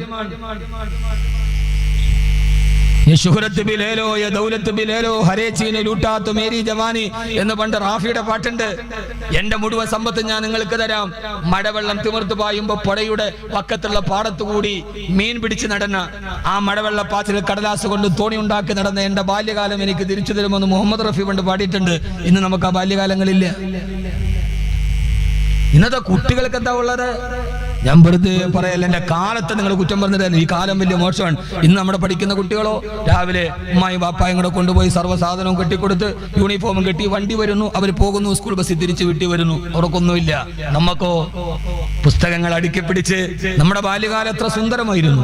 കൂട്ടുകാരത്തോട് LP സ്കൂളിലും UP സ്കൂളിലും 2 കിലോമീറ്റർ നടന്നു പോയ കാലം, പോകുന്ന വഴിയിൽ ഇന്നലത്തെ വീട്ടിലെ കഥ പറഞ്ഞ കാലം, പോകുന്ന വഴിയിൽ മഷിത്തണ്ട് ഒടിച്ചെടുത്തിട്ട് ആ മഷിത്തണ്ട് കൊണ്ട് സ്ട്രൈറ്റ് മായിച്ച കാലം, പോകുന്ന വഴിയിൽ വണ്ടിയുടെ നമ്പർ പ്ലേറ്റ് നോക്കി ആ നമ്പർ കളിച്ചിരുന്ന കാലം, പോകുന്ന വഴിയിൽ അല്പനേരം കിട്ടുമ്പോ അയലോക്കത്തെ തൊടിയിലെ മാവിൽ മാങ്ങ എറിഞ്ഞ് ഉടമസ്ഥൻ ഓടി വരുമ്പോ പുസ്തകവും പൊക്കിക്കൊണ്ട് ഓടിക്കൊണ്ടിരുന്ന ഒരു ചെറിയ ബാല്യകാലം. ആ ബാല്യകാലം ഇന്നില്ല. വൈകുന്നേരം തിരിച്ചു വരുമ്പോ മക്കളോട് ചോദിക്കും, മക്കളെ എന്താണ്? ഞങ്ങൾ വീഡിയോ ഗെയിം കളിച്ചു. അവര് ടച്ച് സ്ക്രീനിൽ ഇങ്ങനെ വിരൽ കൊണ്ട് ആട്ടിക്കളിച്ചു എന്നല്ലാതെ ഒരു കളിയുടെ കബഡി അവർ കളിച്ചിട്ടില്ല. മഴ പെയ്ത പാടങ്ങളിൽ അവർ ഫുട്ബോൾ കളിച്ച് ചെളിയിൽ പെരണ്ട് ഉരണ്ടിട്ടില്ല. എന്റെ നാട് ഇടുക്കി ജില്ലയിലെ കാഞ്ഞാറാണ്. ഞാൻ ഇതെല്ലാം കളിച്ച ആളാണ്. പുഴയുടെ അറ്റത്താണ് എന്റെ വീട്. രാവിലെ പുഴയിൽ നിന്ന് ഓടിപ്പോണ വഴിയിലാണ് തുണി റോഡി ഉരിഞ്ഞിട്ടിട്ട് പുഴയിലോട്ട് ചാടുക. എന്റെ കുട്ടിക്കാലത്ത്. ഇപ്പോഴെന്റെ വീട് പുഴയുടെ തൊട്ടുപുറകിലാണ്. വീട്ടിൽ നിന്നൊരു 10 മീറ്റർ ദൂരമുള്ളൂ പുഴയിലേക്ക്. പുഴ താഴ്ന്നു കിടക്കാണ് വീട് പൊന്തിരിക്കാൻ. നമ്മുടെ കുട്ടികൾ വെറുതെ ഗെയിം കളിച്ചു. പക്ഷെ നമ്മുടെ ഒരു സുഖം അവരുണ്ടാക്കിയിട്ടുണ്ടോ? വൈകുന്നേരം ആ കവുങ്ങന്റെ പാളയെടുത്ത് താഴെയിട്ട് അതിനകത്ത് കയറി 4 പേര് വലിക്കും, 2 പേര് അതുമേ ഇരിക്കും. റോട്ടിൽ കൂടെ വലിച്ച് കുറെ പോയി കഴിയുമ്പോൾ എഴുന്നേൽക്കുമ്പോൾ കേന്ദ്ര മന്ത്രിസഭയടക്കം താഴെ പൊറിഞ്ഞു പോയിട്ടുണ്ടാവും. ആ ഒരു പഴയ ബാല്യകാലമില്ല. അവർക്ക് കൂട്ടുബന്ധങ്ങളില്ല. അടുത്തിരിക്കുന്ന കൂട്ടുകാരെ അറിയില്ല. ഏതുവരെ കഴിഞ്ഞ 1 മാസം മുമ്പ് ഇന്ത്യയിൽ ബോംബെ നഗരത്തിലെ സമ്പന്നര് താമസിക്കുന്ന ഒരു ഫ്ലാറ്റിൽ മകൻ അമ്മയെ കാണുന്നില്ല. ഒരമ്മ മരിച്ചിട്ട് 3.5 മാസമായി. വിളിച്ചിട്ട് എടുക്കാതെ മകൻ വന്ന് വാതിൽ തുറന്നു നോക്കുമ്പോ, അവധിക്ക് വന്ന മകൻ വാതിൽ തുറന്നു നോക്കുമ്പോ മകൻ വിദേശത്താണ്. അമ്മ കസേരയിൽ മരിച്ചിരിക്കുന്നു. 3.5 മാസമായി അമ്മ മരിച്ചിട്ട്. എപ്പോഴാ സംഭവം? ഓഗസ്റ്റിൽ പോലീസുകാർ മോനോട് ചോദിച്ചു, അമ്മ എന്നാണ് ഏറ്റവും അവസാനമായി വിളിച്ചത്? കഴിഞ്ഞ ഏപ്രിൽ 20-ന്. കഴിഞ്ഞ ഏപ്രിൽ 20-ന്. എന്താ ഈ ലോകം നേടിയത്? അമ്മയെ മകൻ അവസാനം വിളിച്ചത് കഴിഞ്ഞ ഏപ്രിൽ 20-ന്. അവസാനം 4 മാസം കഴിഞ്ഞ് വരുമ്പോ അമ്മ മരിച്ചിരുന്നിട്ട് ഏത് അമ്മ? അമ്മ എന്നുള്ള 2 അക്ഷരത്തിൽ ഈ ബ്രഹ്മാണ്ഡ സാഹിത്യമൊക്കെ കുറിപ്പതായി. ഉമ്മ എന്ന 2 അക്ഷരത്തിലാണ് ഈ ലോകമെന്ന് പറഞ്ഞ് നിന്നെ താരാട്ട് പാട്ട് മുടക്കിയ ഉമ്മ, നിനക്ക് ജീവിതത്തിൽ സാന്ത്വനം പറഞ്ഞു തന്ന അമ്മ, നീ കണ്ട ലോകത്തിലെ ഏറ്റവും വലിയ എഞ്ചിനീയറായ ഉമ്മ. ഞാൻ എന്റെ ജീവിതത്തിൽ കണ്ട ഏറ്റവും വലിയ എഞ്ചിനീയർ എന്റെ ഉമ്മയാണ്. കളിപ്പാട്ടം കൊണ്ട് മുറ്റത്ത് കളിക്കുമ്പോ കളിപ്പാട്ടം കയ്യിൽ നിന്ന് വീണ് താഴെ ചിതറി. ആ കളിപ്പാട്ടത്തിന്റെ മുമ്പിലിരുന്ന് കരയുമ്പോ ഓടി വന്നിട്ട് എന്റെ കളിപ്പാട്ടം എടുത്ത് പഴയതുപോലെ പൂർവ്വസ്ഥിതിയിലാക്കി എന്റെ കയ്യിലേക്ക് വെച്ച് തന്ന എന്റെ ഉമ്മയെക്കാൾ വലിയൊരു എഞ്ചിനീയറെ ഞാൻ പിന്നെ എന്റെ ജീവിതത്തിൽ കണ്ടിട്ടില്ല. ഞാൻ കണ്ട ഏറ്റവും വലിയ ഡോക്ടർ, ഇപ്പോൾ സലീം ഡോക്ടറെ ഇവിടെ ആദരിച്ചു, പക്ഷേ ഞാൻ കണ്ട ഏറ്റവും വലിയ ഡോക്ടർ എന്റെ ഉമ്മയാണ്. കളിമുറ്റത്തൂടെ ഓടി നടക്കുമ്പോ കല്ലില് തട്ടി കമിഴ്ന്ന് വീണ് കാൽമുട്ടിൽ വല്ലാതെ രക്തം കിനിയുമ്പോ കരച്ചിൽ കേട്ട് അടുക്കളയിൽ നിന്ന് ഓടി വന്ന് പച്ചില പറിച്ചെടുത്ത് കൈവെള്ളയിൽ വെച്ച് അതിലേക്ക് തന്റെ സ്നേഹത്തിന്റെ ഉമിനീരും ചേർത്ത് വെച്ച് മോനെ എന്ന് പറഞ്ഞ് തടുകി തലോടി എന്റെ കാൽമുട്ടിൽ ചേർത്ത് വെച്ച് തന്ന എന്റെ ഉമ്മയെക്കാൾ വലിയ ഡോക്ടറെ ഞാൻ പിന്നെ എന്റെ ജീവിതത്തിൽ കണ്ടിട്ടില്ല. ഞാൻ കണ്ട ഏറ്റവും വലിയ അഡ്വക്കേറ്റ്, ഏറ്റവും വലിയ വക്കീൽ എന്റെ ഉമ്മയാണ്. വാപ്പ ഒരു കോടതിയാണ്. ചൂരിലും വലത് കൈയിൽ ഉയർത്തിപ്പിടിച്ച് ഇടത്തെ കയ്യിൽ വാപ്പാടെ ബലിട്ടമായ കയ്യിൽ കിടന്ന് പിടയുമ്പോ എവിടെ പോയടാ? എന്തിനു താമസിച്ചു? ആര് പറഞ്ഞു എന്ന് വാപ്പ എന്ന് പറയുന്ന മഹാകോടതി ചൂരലും കയ്യിൽ വെച്ച് വിചാരണ ചെയ്യുമ്പോ അവസാനത്തെ പ്രതീക്ഷ പോലെ അടുക്കളയിലേക്ക് നോക്കി ഉമ്മ എന്ന് നീട്ടി വിളിക്കുമ്പോ അടുക്കളയിൽ നിന്ന് ഓടി വന്ന് ഉപ്പായോട് വാദിച്ച് തർക്കിച്ച് ജയിച്ച് ഉപ്പാന്റെ ചൂരലടിയിൽ നിന്ന് കയ്യിൽ പിടിച്ചുകൊണ്ട് മോചിപ്പിച്ചു കൊണ്ടുപോയ ഉമ്മയെക്കാൾ വലിയൊരു വക്കീലിനെ പിന്നെ ഞാൻ എന്റെ ജീവിതത്തിൽ കണ്ടിട്ടില്ല. എന്നാണ് കുട്ടികളെ നിങ്ങളുടെ ഉമ്മമാര് വൃദ്ധസദനത്തിലായത്? ശരിയാണ്. അനാഥാലയങ്ങളിൽ മുഴുവനും പാവപ്പെട്ടവന്റെ കുഞ്ഞുങ്ങൾ, വൃദ്ധസദനത്തിൽ മുഴുവനും സമ്പന്നരുടെ മാതാപിതാക്കൾ. ഇതാണ് കേരളത്തിന്റെ അവസ്ഥ. അനാഥാലയം മുഴുവൻ പാവപ്പെട്ടവന്റെ കുഞ്ഞുങ്ങൾ, വൃദ്ധസദനങ്ങൾ മുഴുവനും സമ്പന്നരായ ആളുകളുടെ മാതാപിതാക്കൾ. വെളിപ്പാടകരെ അടൂർ നഗരത്തിൽ രാവിലെ 8 മണിക്കൊരു അമ്മ കടത്തിണ്ണയിൽ വിറങ്ങലിച്ച് കിടന്നു. പോലീസുകാർ കൊണ്ടുപോയി സ്റ്റേഷനിൽ കൊണ്ടുപോയി. അമ്മയ്ക്ക് 8 മക്കളാണ്. 8 മക്കളെയും വിളിച്ചു വരുത്തി. ഒരാൾ ഉന്നത വിദ്യാഭ്യാസ വകുപ്പിലാണത്തെ ജോലി. ഏത് ഉന്നത വിദ്യാഭ്യാസത്തിനാണ് അദ്ദേഹം പഠിച്ചെന്ന് എനിക്കറിയില്ല. A+C² എന്താ അതിന്റെ പേര്? പഠിക്കണമെന്ന് എനിക്ക് ഇഷ്ടമല്ല. A plus b the whole square equal to a square plus b square plus 2ab എന്ന് പറയുന്ന ഉന്നത വിദ്യാഭ്യാസത്തിന്റെ സമവാക്യങ്ങൾ പഠിക്കുമ്പോ 8 മക്കളും പറഞ്ഞ അമ്മേ ഞങ്ങൾക്ക് വേണ്ട. ചോദിച്ചു എസ് ഐ, അമ്മേ നിങ്ങൾ ഈ മക്കളോട് എന്ത് തെറ്റാണ് ചെയ്തത്? അമ്മ പറഞ്ഞ മറുപടി ഉണ്ട്, സാറേ ഞാനൊരൊറ്റ തെറ്റേ എന്റെ ജീവിതത്തിൽ ചെയ്തിട്ടുള്ളൂ. 8 പ്രാവശ്യം മരണസമാനമായ വേദന ഞാൻ അനുഭവിച്ചിട്ടുണ്ട് ഈ മക്കളെ പ്രസവിച്ചപ്പോ. 8 പ്രാവശ്യം അവരെ പ്രസവിപ്പിച്ചപ്പോ. ഇതിനപ്പുറം ഒന്നും ചെയ്തിട്ടില്ലെന്ന് മലയാളത്തിന് അമ്മ വിളിച്ചു പറയുമ്പോ ഞാൻ ചോദിക്കുന്നു, ഈ പുരോഗമിച്ച ലോകം എന്താണ് നേടിയെടുത്തത്? മനുഷ്യത്വം തിരിച്ചറിയാത്ത, പെറ്റമ്മയെ തിരിച്ചറിയാത്ത മോനെ, നിന്റെ വാപ്പ ഇന്ന് നീ രാവിലെ ഇറങ്ങുമ്പോ നിന്റെ വാപ്പ ഇരുന്ന് ശ്വാസം ഇങ്ങനെ ആസ്മ പോലെ വലിച്ചു വിടുന്നുവെങ്കിൽ അത് നിന്നെ വളർത്താൻ വേണ്ടി വാപ്പ ചുമന്ന ചുമടിന്റെ വലിപ്പം കൊണ്ടാണ്. ഇന്ന് നീ അനുഭവിക്കുന്ന തണൽ നിന്റെ വാപ്പ അനുഭവിച്ച വെയിലാണ്. വാപ്പ എത്ര വയസ്സനായാലും, ഉമ്മ എത്ര വയസ്സായാലും അല്ലാഹു ദീർഘായുസ്സ് കൊടുക്കട്ടെ. കാരണം അവര് ജീവിച്ചിരുന്നാലേ നമ്മളെ മകനെന്ന് വിളിക്കാൻ ഒരാളുണ്ടാവും. വൈകുന്നേരം കയറി പോകുമ്പോ കാലച്ച കേൾക്കുമ്പോ കട്ടിലി കിടന്നോണ്ട് മക്കളെ എന്റെ മോൻ വന്നോ എന്ന് ചോദിക്കണമെങ്കിൽ ഉപ്പക്കും ഉമ്മക്കും ജീവൻ ഉണ്ടാവണം. അവര് മരിച്ചാൽ പിന്നെ നമ്മൾ മോനെ എന്ന് വിളിക്കാൻ ഒരാളുണ്ടാവില്ല. ഉപ്പാന്ന് വിളിക്കാൻ മക്കളുണ്ട്, സ്നേഹത്തോടെ വിളിക്കാൻ ഭാര്യയുണ്ട്, ജ്യേഷ്ഠ എന്ന് വിളിക്കാൻ കൂടപ്പുറപ്പുകളുണ്ട്. പക്ഷേ വൈകുന്നേരം ഡ്യൂട്ടിയും കഴിഞ്ഞ് മുമ്പിൽ വരുമ്പോ മോനെ എന്റെ മോൻ വന്നോ എന്ന് ചോദിക്കണമെങ്കിൽ ഉപ്പയും ഉമ്മയും എത്ര വയസ്സായാലും അവർക്ക് കട്ടിലിൽ ഒരല്പമെങ്കിലും ജീവനുണ്ടാവണം. ഉപ്പ എത്ര വയസ്സായാലും ഉപ്പ ഒരു സുരക്ഷയാണ്. ഉപ്പ വീട്ടിലില്ലെങ്കിൽ, മുമ്പിലെ വാതിലിന് കുറ്റിയിട്ടില്ലെങ്കിലും ഉമ്മയും മക്കളും സുഖമായി കിടന്നുറങ്ങും. ഉപ്പ വീട്ടിലില്ലെങ്കിൽ വീടിന്റെ വാതിലിന് എത്ര കുറ്റിയിട്ടാലും സമാധാനമായി ഉമ്മയും മക്കളും കിടന്നുറങ്ങില്ല. ഉപ്പ എത്ര വയസ്സനായാലും ഉപ്പ ഒരു സുരക്ഷയാണ്, ഉപ്പ ഒരു കരുതലാണ്. ഇതെല്ലാം മറന്ന് മക്കളെ നിങ്ങൾ ജീവിച്ചു പോകുമ്പോ ഉപ്പയെയും ഉമ്മയെയും വൃദ്ധസദനത്തിലേക്ക് വലിച്ചു വിടുകയും മക്കളെ ഒരു രീതിയിൽ കടത്തിവിടുകയും ജീവിതത്തിന്റെ സുഖത്തിലൂടെ നടന്നു പോവുകയും ചെയ്താൽ നാളെ അല്ലാഹുവിനോട് പറയാൻ കഴിയില്ല, അല്ലാഹുവേ നാളെ കത്തിക്കാളുന്ന നരകത്തിൽ കടന്ന് ശിക്ഷ അനുഭവിക്കുമ്പോ, നരകത്തിലേക്ക് ജനങ്ങളെ വലിച്ചെറിയാൻ പോകുമ്പോ ആ സമയത്ത് ആളുകൾ പറയും, അല്ലാഹുവേ തെമ്മാടികളായ ആളുകളെ നരകത്തിന്റെ മുമ്പിൽ നിൽക്കുകയാണ്. യുറഫുൽ മുജ്രിമൂന ബിസിമാഹും ഫയുഖദു ബിന്നവാസി വൽ അഖദാം. അല്ലാഹു പറയുകയാണ്, തെമ്മാടികളെ അവരെ കഴുത്തിലും അവരെ മുതുകിലും പിടിച്ചിട്ട് മലക്കുകളെ വലിച്ചെറിയാൻ പോകുമ്പോ എങ്ങനെയാ നരകത്തിലേക്ക് വലിച്ചെറിയാ? നബിമൊഴി പറഞ്ഞിട്ടുണ്ടാവൂല്ലോ. എങ്ങനെയാ വലിച്ചെറിയാ? ചുമട്ടു തൊഴിലാളിയിലെ കിൻഡൽ ചാക്ക് എങ്ങനെ ഇടണ്ടില്ലേ? ഒരു ലോറിയിൽ നിന്ന് അടുത്ത ലോറിയിലേക്ക് ഒന്നി പിടിക്കുക, ഒരു കൊളുത്തിട്ട് ഇവിടെ നിന്ന് പിടിക്കുക, എടുത്തിട്ട് ഏറെ എറിയുക. അല്ലാഹു പറയാണ് ഖുർആൻ, യുറഫുൽ മുജ്രിമൂന ബിസീമാഹും ഫയുഖദു ബിന്നവാസി വൽ അഖദാം. തെമ്മാടികളുടെ പിരടിയിലും കാലിലും പിടിച്ചിട്ട് അല്ലാഹുവിന്റെ മലക്കുകളെ നരകത്തിലേക്ക് വലിച്ചെറിയുമ്പോ നരകത്തിന്റെ കത്തിക്കാളുന്ന തീനാളങ്ങൾ അവരുടെ മുൻഭാഗത്ത് കാണുമ്പോ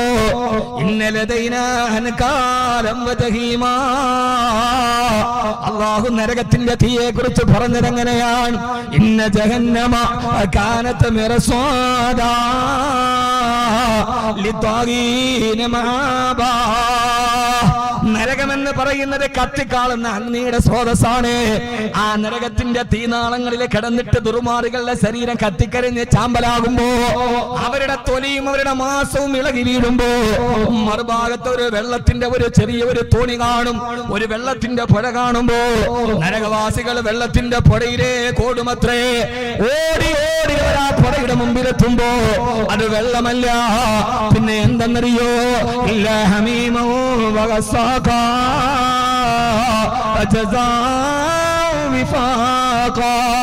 അത് ഹമീം എന്ന് പറയുന്ന തിളച്ചുമറിയുന്ന ചീഞ്ചലമാണ്.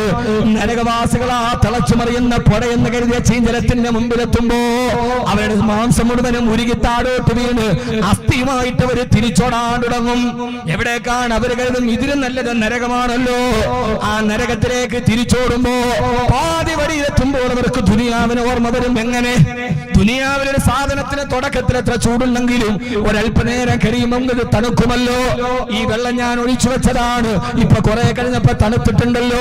ഇത്രയും ഓടി വരുന്നതിന്റെ ഇടയിൽ ആ തിളച്ചുമറിയുന്ന ഹമീം തണുത്തിട്ടുണ്ടെന്ന് കരുതി അവര് നേരെ തിരിച്ചു വീണ്ടും ഹമീമിലേക്ക് ഓടും. അവിടെ എത്തുമ്പോ ഹമീം തണുത്തിട്ടില്ല. വീണ്ടും അവരെ നരകത്തിലേക്ക് തിരിച്ചോടുകയാണ്. പാതിവടിയിൽ വീണ്ടും ഹമീമിലേക്ക് ഓടുകയാണ്. ഇതൊന്നും കബീർ ബാക്കവി പൊടിപ്പും തൊങ്ങനും വെച്ച് പറയുന്നതല്ല, ഞാനൊരു പാണ്ഡിത്യത്തിന്റെ ഗരിമയും പറയുന്നതല്ല. എന്റെ പ്രിയപ്പെട്ട സഹോദരങ്ങളെ, ഈ യതൂഫൂന ബൈനഹാ വബൈന ഹമീമിനാ ഖുർആൻ പറയുന്നതാണ്. ഞാൻ ഈ പറയുന്നത് ഖുർആനാണ്. എന്റെ ഹൃദയാന്തരാളത്തിൽ ഞാൻ മനഃപ്പാഠം ചെയ്തു വെച്ച എന്റെ വിശുദ്ധമായ ഖുർആൻ. ഞാൻ എന്റെ വിശുദ്ധമായ ഖുർആൻ എന്ന് പറയുമ്പോ ഞാനൊരു പാണ്ഡിത്യത്തിന്റെ ഗരിമ പറയുകയല്ല. എന്നെ സംബന്ധിച്ചോളം ഭൗതിക വിദ്യാഭ്യാസത്തിൽ എന്നെക്കാളും ഡോക്ടറേറ്റ് നേടിയവരുണ്ട്. ആത്മീയ വിദ്യാഭ്യാസത്തിലോ ഞാൻ ആലുവയിൽ പഠിക്കുമ്പോ ഷാഫി മൗലവി എന്ന് 8ാം ക്ലാസ്സിലാണ്. 8 വർഷത്തോളം എന്റെ സീനിയറാണ് അദ്ദേഹം. അതുകൊണ്ട് ഭൗതിക വിദ്യാഭ്യാസത്തിലോ ആത്മീയ വിദ്യാഭ്യാസത്തിലോ ഞാൻ എന്റെ പാണ്ഡിത്യം പറയുകയല്ല. കാരണം പാണ്ഡിത്യം പറയാ ഞാനൊരു പണ്ഡിതനല്ല, ലാളിത്യം പറയാ ഞാനൊരു സാത്വികനല്ല, ത്യാഗം പറയാ ഞാനൊരു പരിത്യാഗിയല്ല, വൈദഗ്ധ്യം പറയാ ഞാനൊരു വിദഗ്ധനല്ല, പ്രമേയം പറയാ ഞാനൊരു പ്രഭാഷകനല്ല. പിന്നെ ഞാനാരാ? കഴിഞ്ഞ 18 വർഷക്കാലം കേരളത്തിന്റെ അകത്തും പുറത്തും അള്ളാഹുവിന്റെ ഖുർആനിനെ പരിചയപ്പെടുത്താൻ ശബ്ദം വിനിയോഗിച്ചൊരു പ്രബോധകനാണ്. ആ പ്രബോധകൻ നിങ്ങളോടും വിട പറയുന്നതിന് മുമ്പ് പറയാണ്, യതൂഫൂന ബൈനഹാ വബൈന ഹമീമിനാ. അവര് ഹമീമിന്റെയും നരകത്തിന്റെയും ഇടയിൽ ഇങ്ങനെ തവാഫ് ചെയ്ത് നടക്കുമത്രേ. അവസാനം അവരെ മലക്കുകൾ പിടിച്ചിട്ട്, മലക്കുകൾ അവരെ പെടലിൽ പിടിച്ചിട്ട്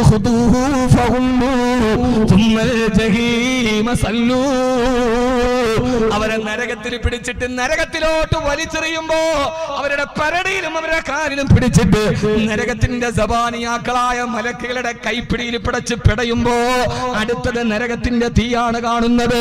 അവരവിടെ നിലവിളിക്കുന്ന ഒരു വാക്ക് ഖുർആൻ പറയുന്നുണ്ട്. ഞാൻ ഇത് നിങ്ങളോട് ഓർമ്മിപ്പിക്കുകയാണ്, എന്റെ നഫ്സിനോട് ഓർമ്മിപ്പിക്കുകയാണ്. ആ സമയത്ത് അവരെ പിടച്ചുകൊണ്ട് പറയുന്നത് എന്താണ്? അല്ലാഹുവേ, ഖാലൂ റബ്ബനാ ഗലബത അലൈനാ ശിഖവതുനാ വകുന്നാ ഖൗമൻ ളാലീൻ. റബ്ബനാ അല്ലാഹുവേ, റബ്ബനാ അല്ലാഹുവേ, ഗലബത അലൈനാ ശിഖവതുനാ. അല്ലാഹുവേ, ഞങ്ങളുടെ കാലം ഞങ്ങളെ നശിപ്പിച്ചു കളഞ്ഞു. കൂട്ടുകാരാണ് കല്ല് കുടിപ്പിച്ചത്, കൂട്ടുകാരന്റെ കൂടെയാണ് ചീട്ട് കളിച്ചത്. ഞങ്ങൾ ജീവിച്ചിരുന്ന കാലം ഏത് കൊള്ളരുതായ്മയും കാണുന്ന കാലമാണ് റബ്ബേ. വകുന്നാ ഖൗമൻ ളാലീൻ. അല്ലാഹുവേ, ഞങ്ങൾ പാപികളാണ് റബ്ബേ, ഞങ്ങളെ രക്ഷിക്കണേ റബ്ബേ എന്ന് അല്ലാഹുവിനോട് നിലവിളിക്കുമ്പോ ആ സമയത്ത് റബ്ബ് ചോദിക്കുന്നൊരു മറുപടിയുണ്ട്. ഖാലു അലം തകുൻ ആയാതി തുതിനാ അലൈകും ഫകുന്തും ബിഹാ തുകല്ലിബൂൻ. എത്ര സ്പഷ്ടമാണ് ഖുർആൻ പറയുന്നത്. അലം തകുൻ ആയാതി തുതിനാ അലൈകും. അല്ലാഹുവിന്റെ ആയത്തുകൾ ഓതിയിട്ട് എത്ര പേര് നിങ്ങളോട് മുന്നറിയിപ്പ് നൽകിയതാണ്. ഫകുന്തും ബിഹാ തുകല്ലിബൂൻ. ഇതൊക്കെ കള്ളമാന്ന് പറഞ്ഞിട്ട് നിങ്ങളെ നിസ്സാരം വലിക്കരിച്ചവരല്ലേ. അല്ലാഹു നമ്മളെ കാത്തുരക്ഷിക്കട്ടെ, അല്ലാഹു നമ്മളെ കാത്തുരക്ഷിക്കട്ടെ, അല്ലാഹു നമ്മളെ കാത്തുരക്ഷിക്കട്ടെ. അതുകൊണ്ട് സഹോദരങ്ങളെ, ജീവിതം അമൂല്യമാണ്, അങ്കുലി പരിമിതമാണ് ആയുസ്. ഏത് സമയത്തും മരിച്ചാലും 6 അടി മണ്ണിലേക്ക് പോകേണ്ടവരാണ് നമ്മൾ. 6 അടി മണ്ണാണ് ബാക്കി, വേറെ ഒന്നും കൂടെ ഇല്ല. 6 അടി മണ്ണാണ് ബാക്കി. 6 അടി മണ്ണിന്റെ ജന്മീന്നാരോ പാടിയത് പോലെ 6 അടി തന്നെ ഇല്ല. കബറ് കുടിക്കുമ്പോ കല്ല് കണ്ടിട്ട് ഒരു ഇങ്ങോട്ട് കുടിച്ചാ പിന്നെ 5.25 അടി ഉണ്ടാവും. 6 തന്നെ ഇല്ല. അല്ലാഹു നമ്മളെ കാത്തു രക്ഷിക്കട്ടെ. അതുകൊണ്ട് ജീവിതം നന്നാക്കണം. സമയമേറെ കടന്നുപോയി, ജീവിതം നന്നാക്കണം. ആ സമയത്താണ് വിശുദ്ധമായ ഖുർആനിലെ ഏറ്റവും ഭീതിപ്പെടുത്തുന്ന ആയത്തിറങ്ങിയത്. ഖുർആന്റെ ഏറ്റവും ചെറുപ്പക്കാർ മുഴുവനും വഴിതെറ്റുമ്പോ വഴിതെറ്റുന്നത് പ്രസംഗിക്കലല്ല, ഈ പ്രാക്ടിക്കൽ.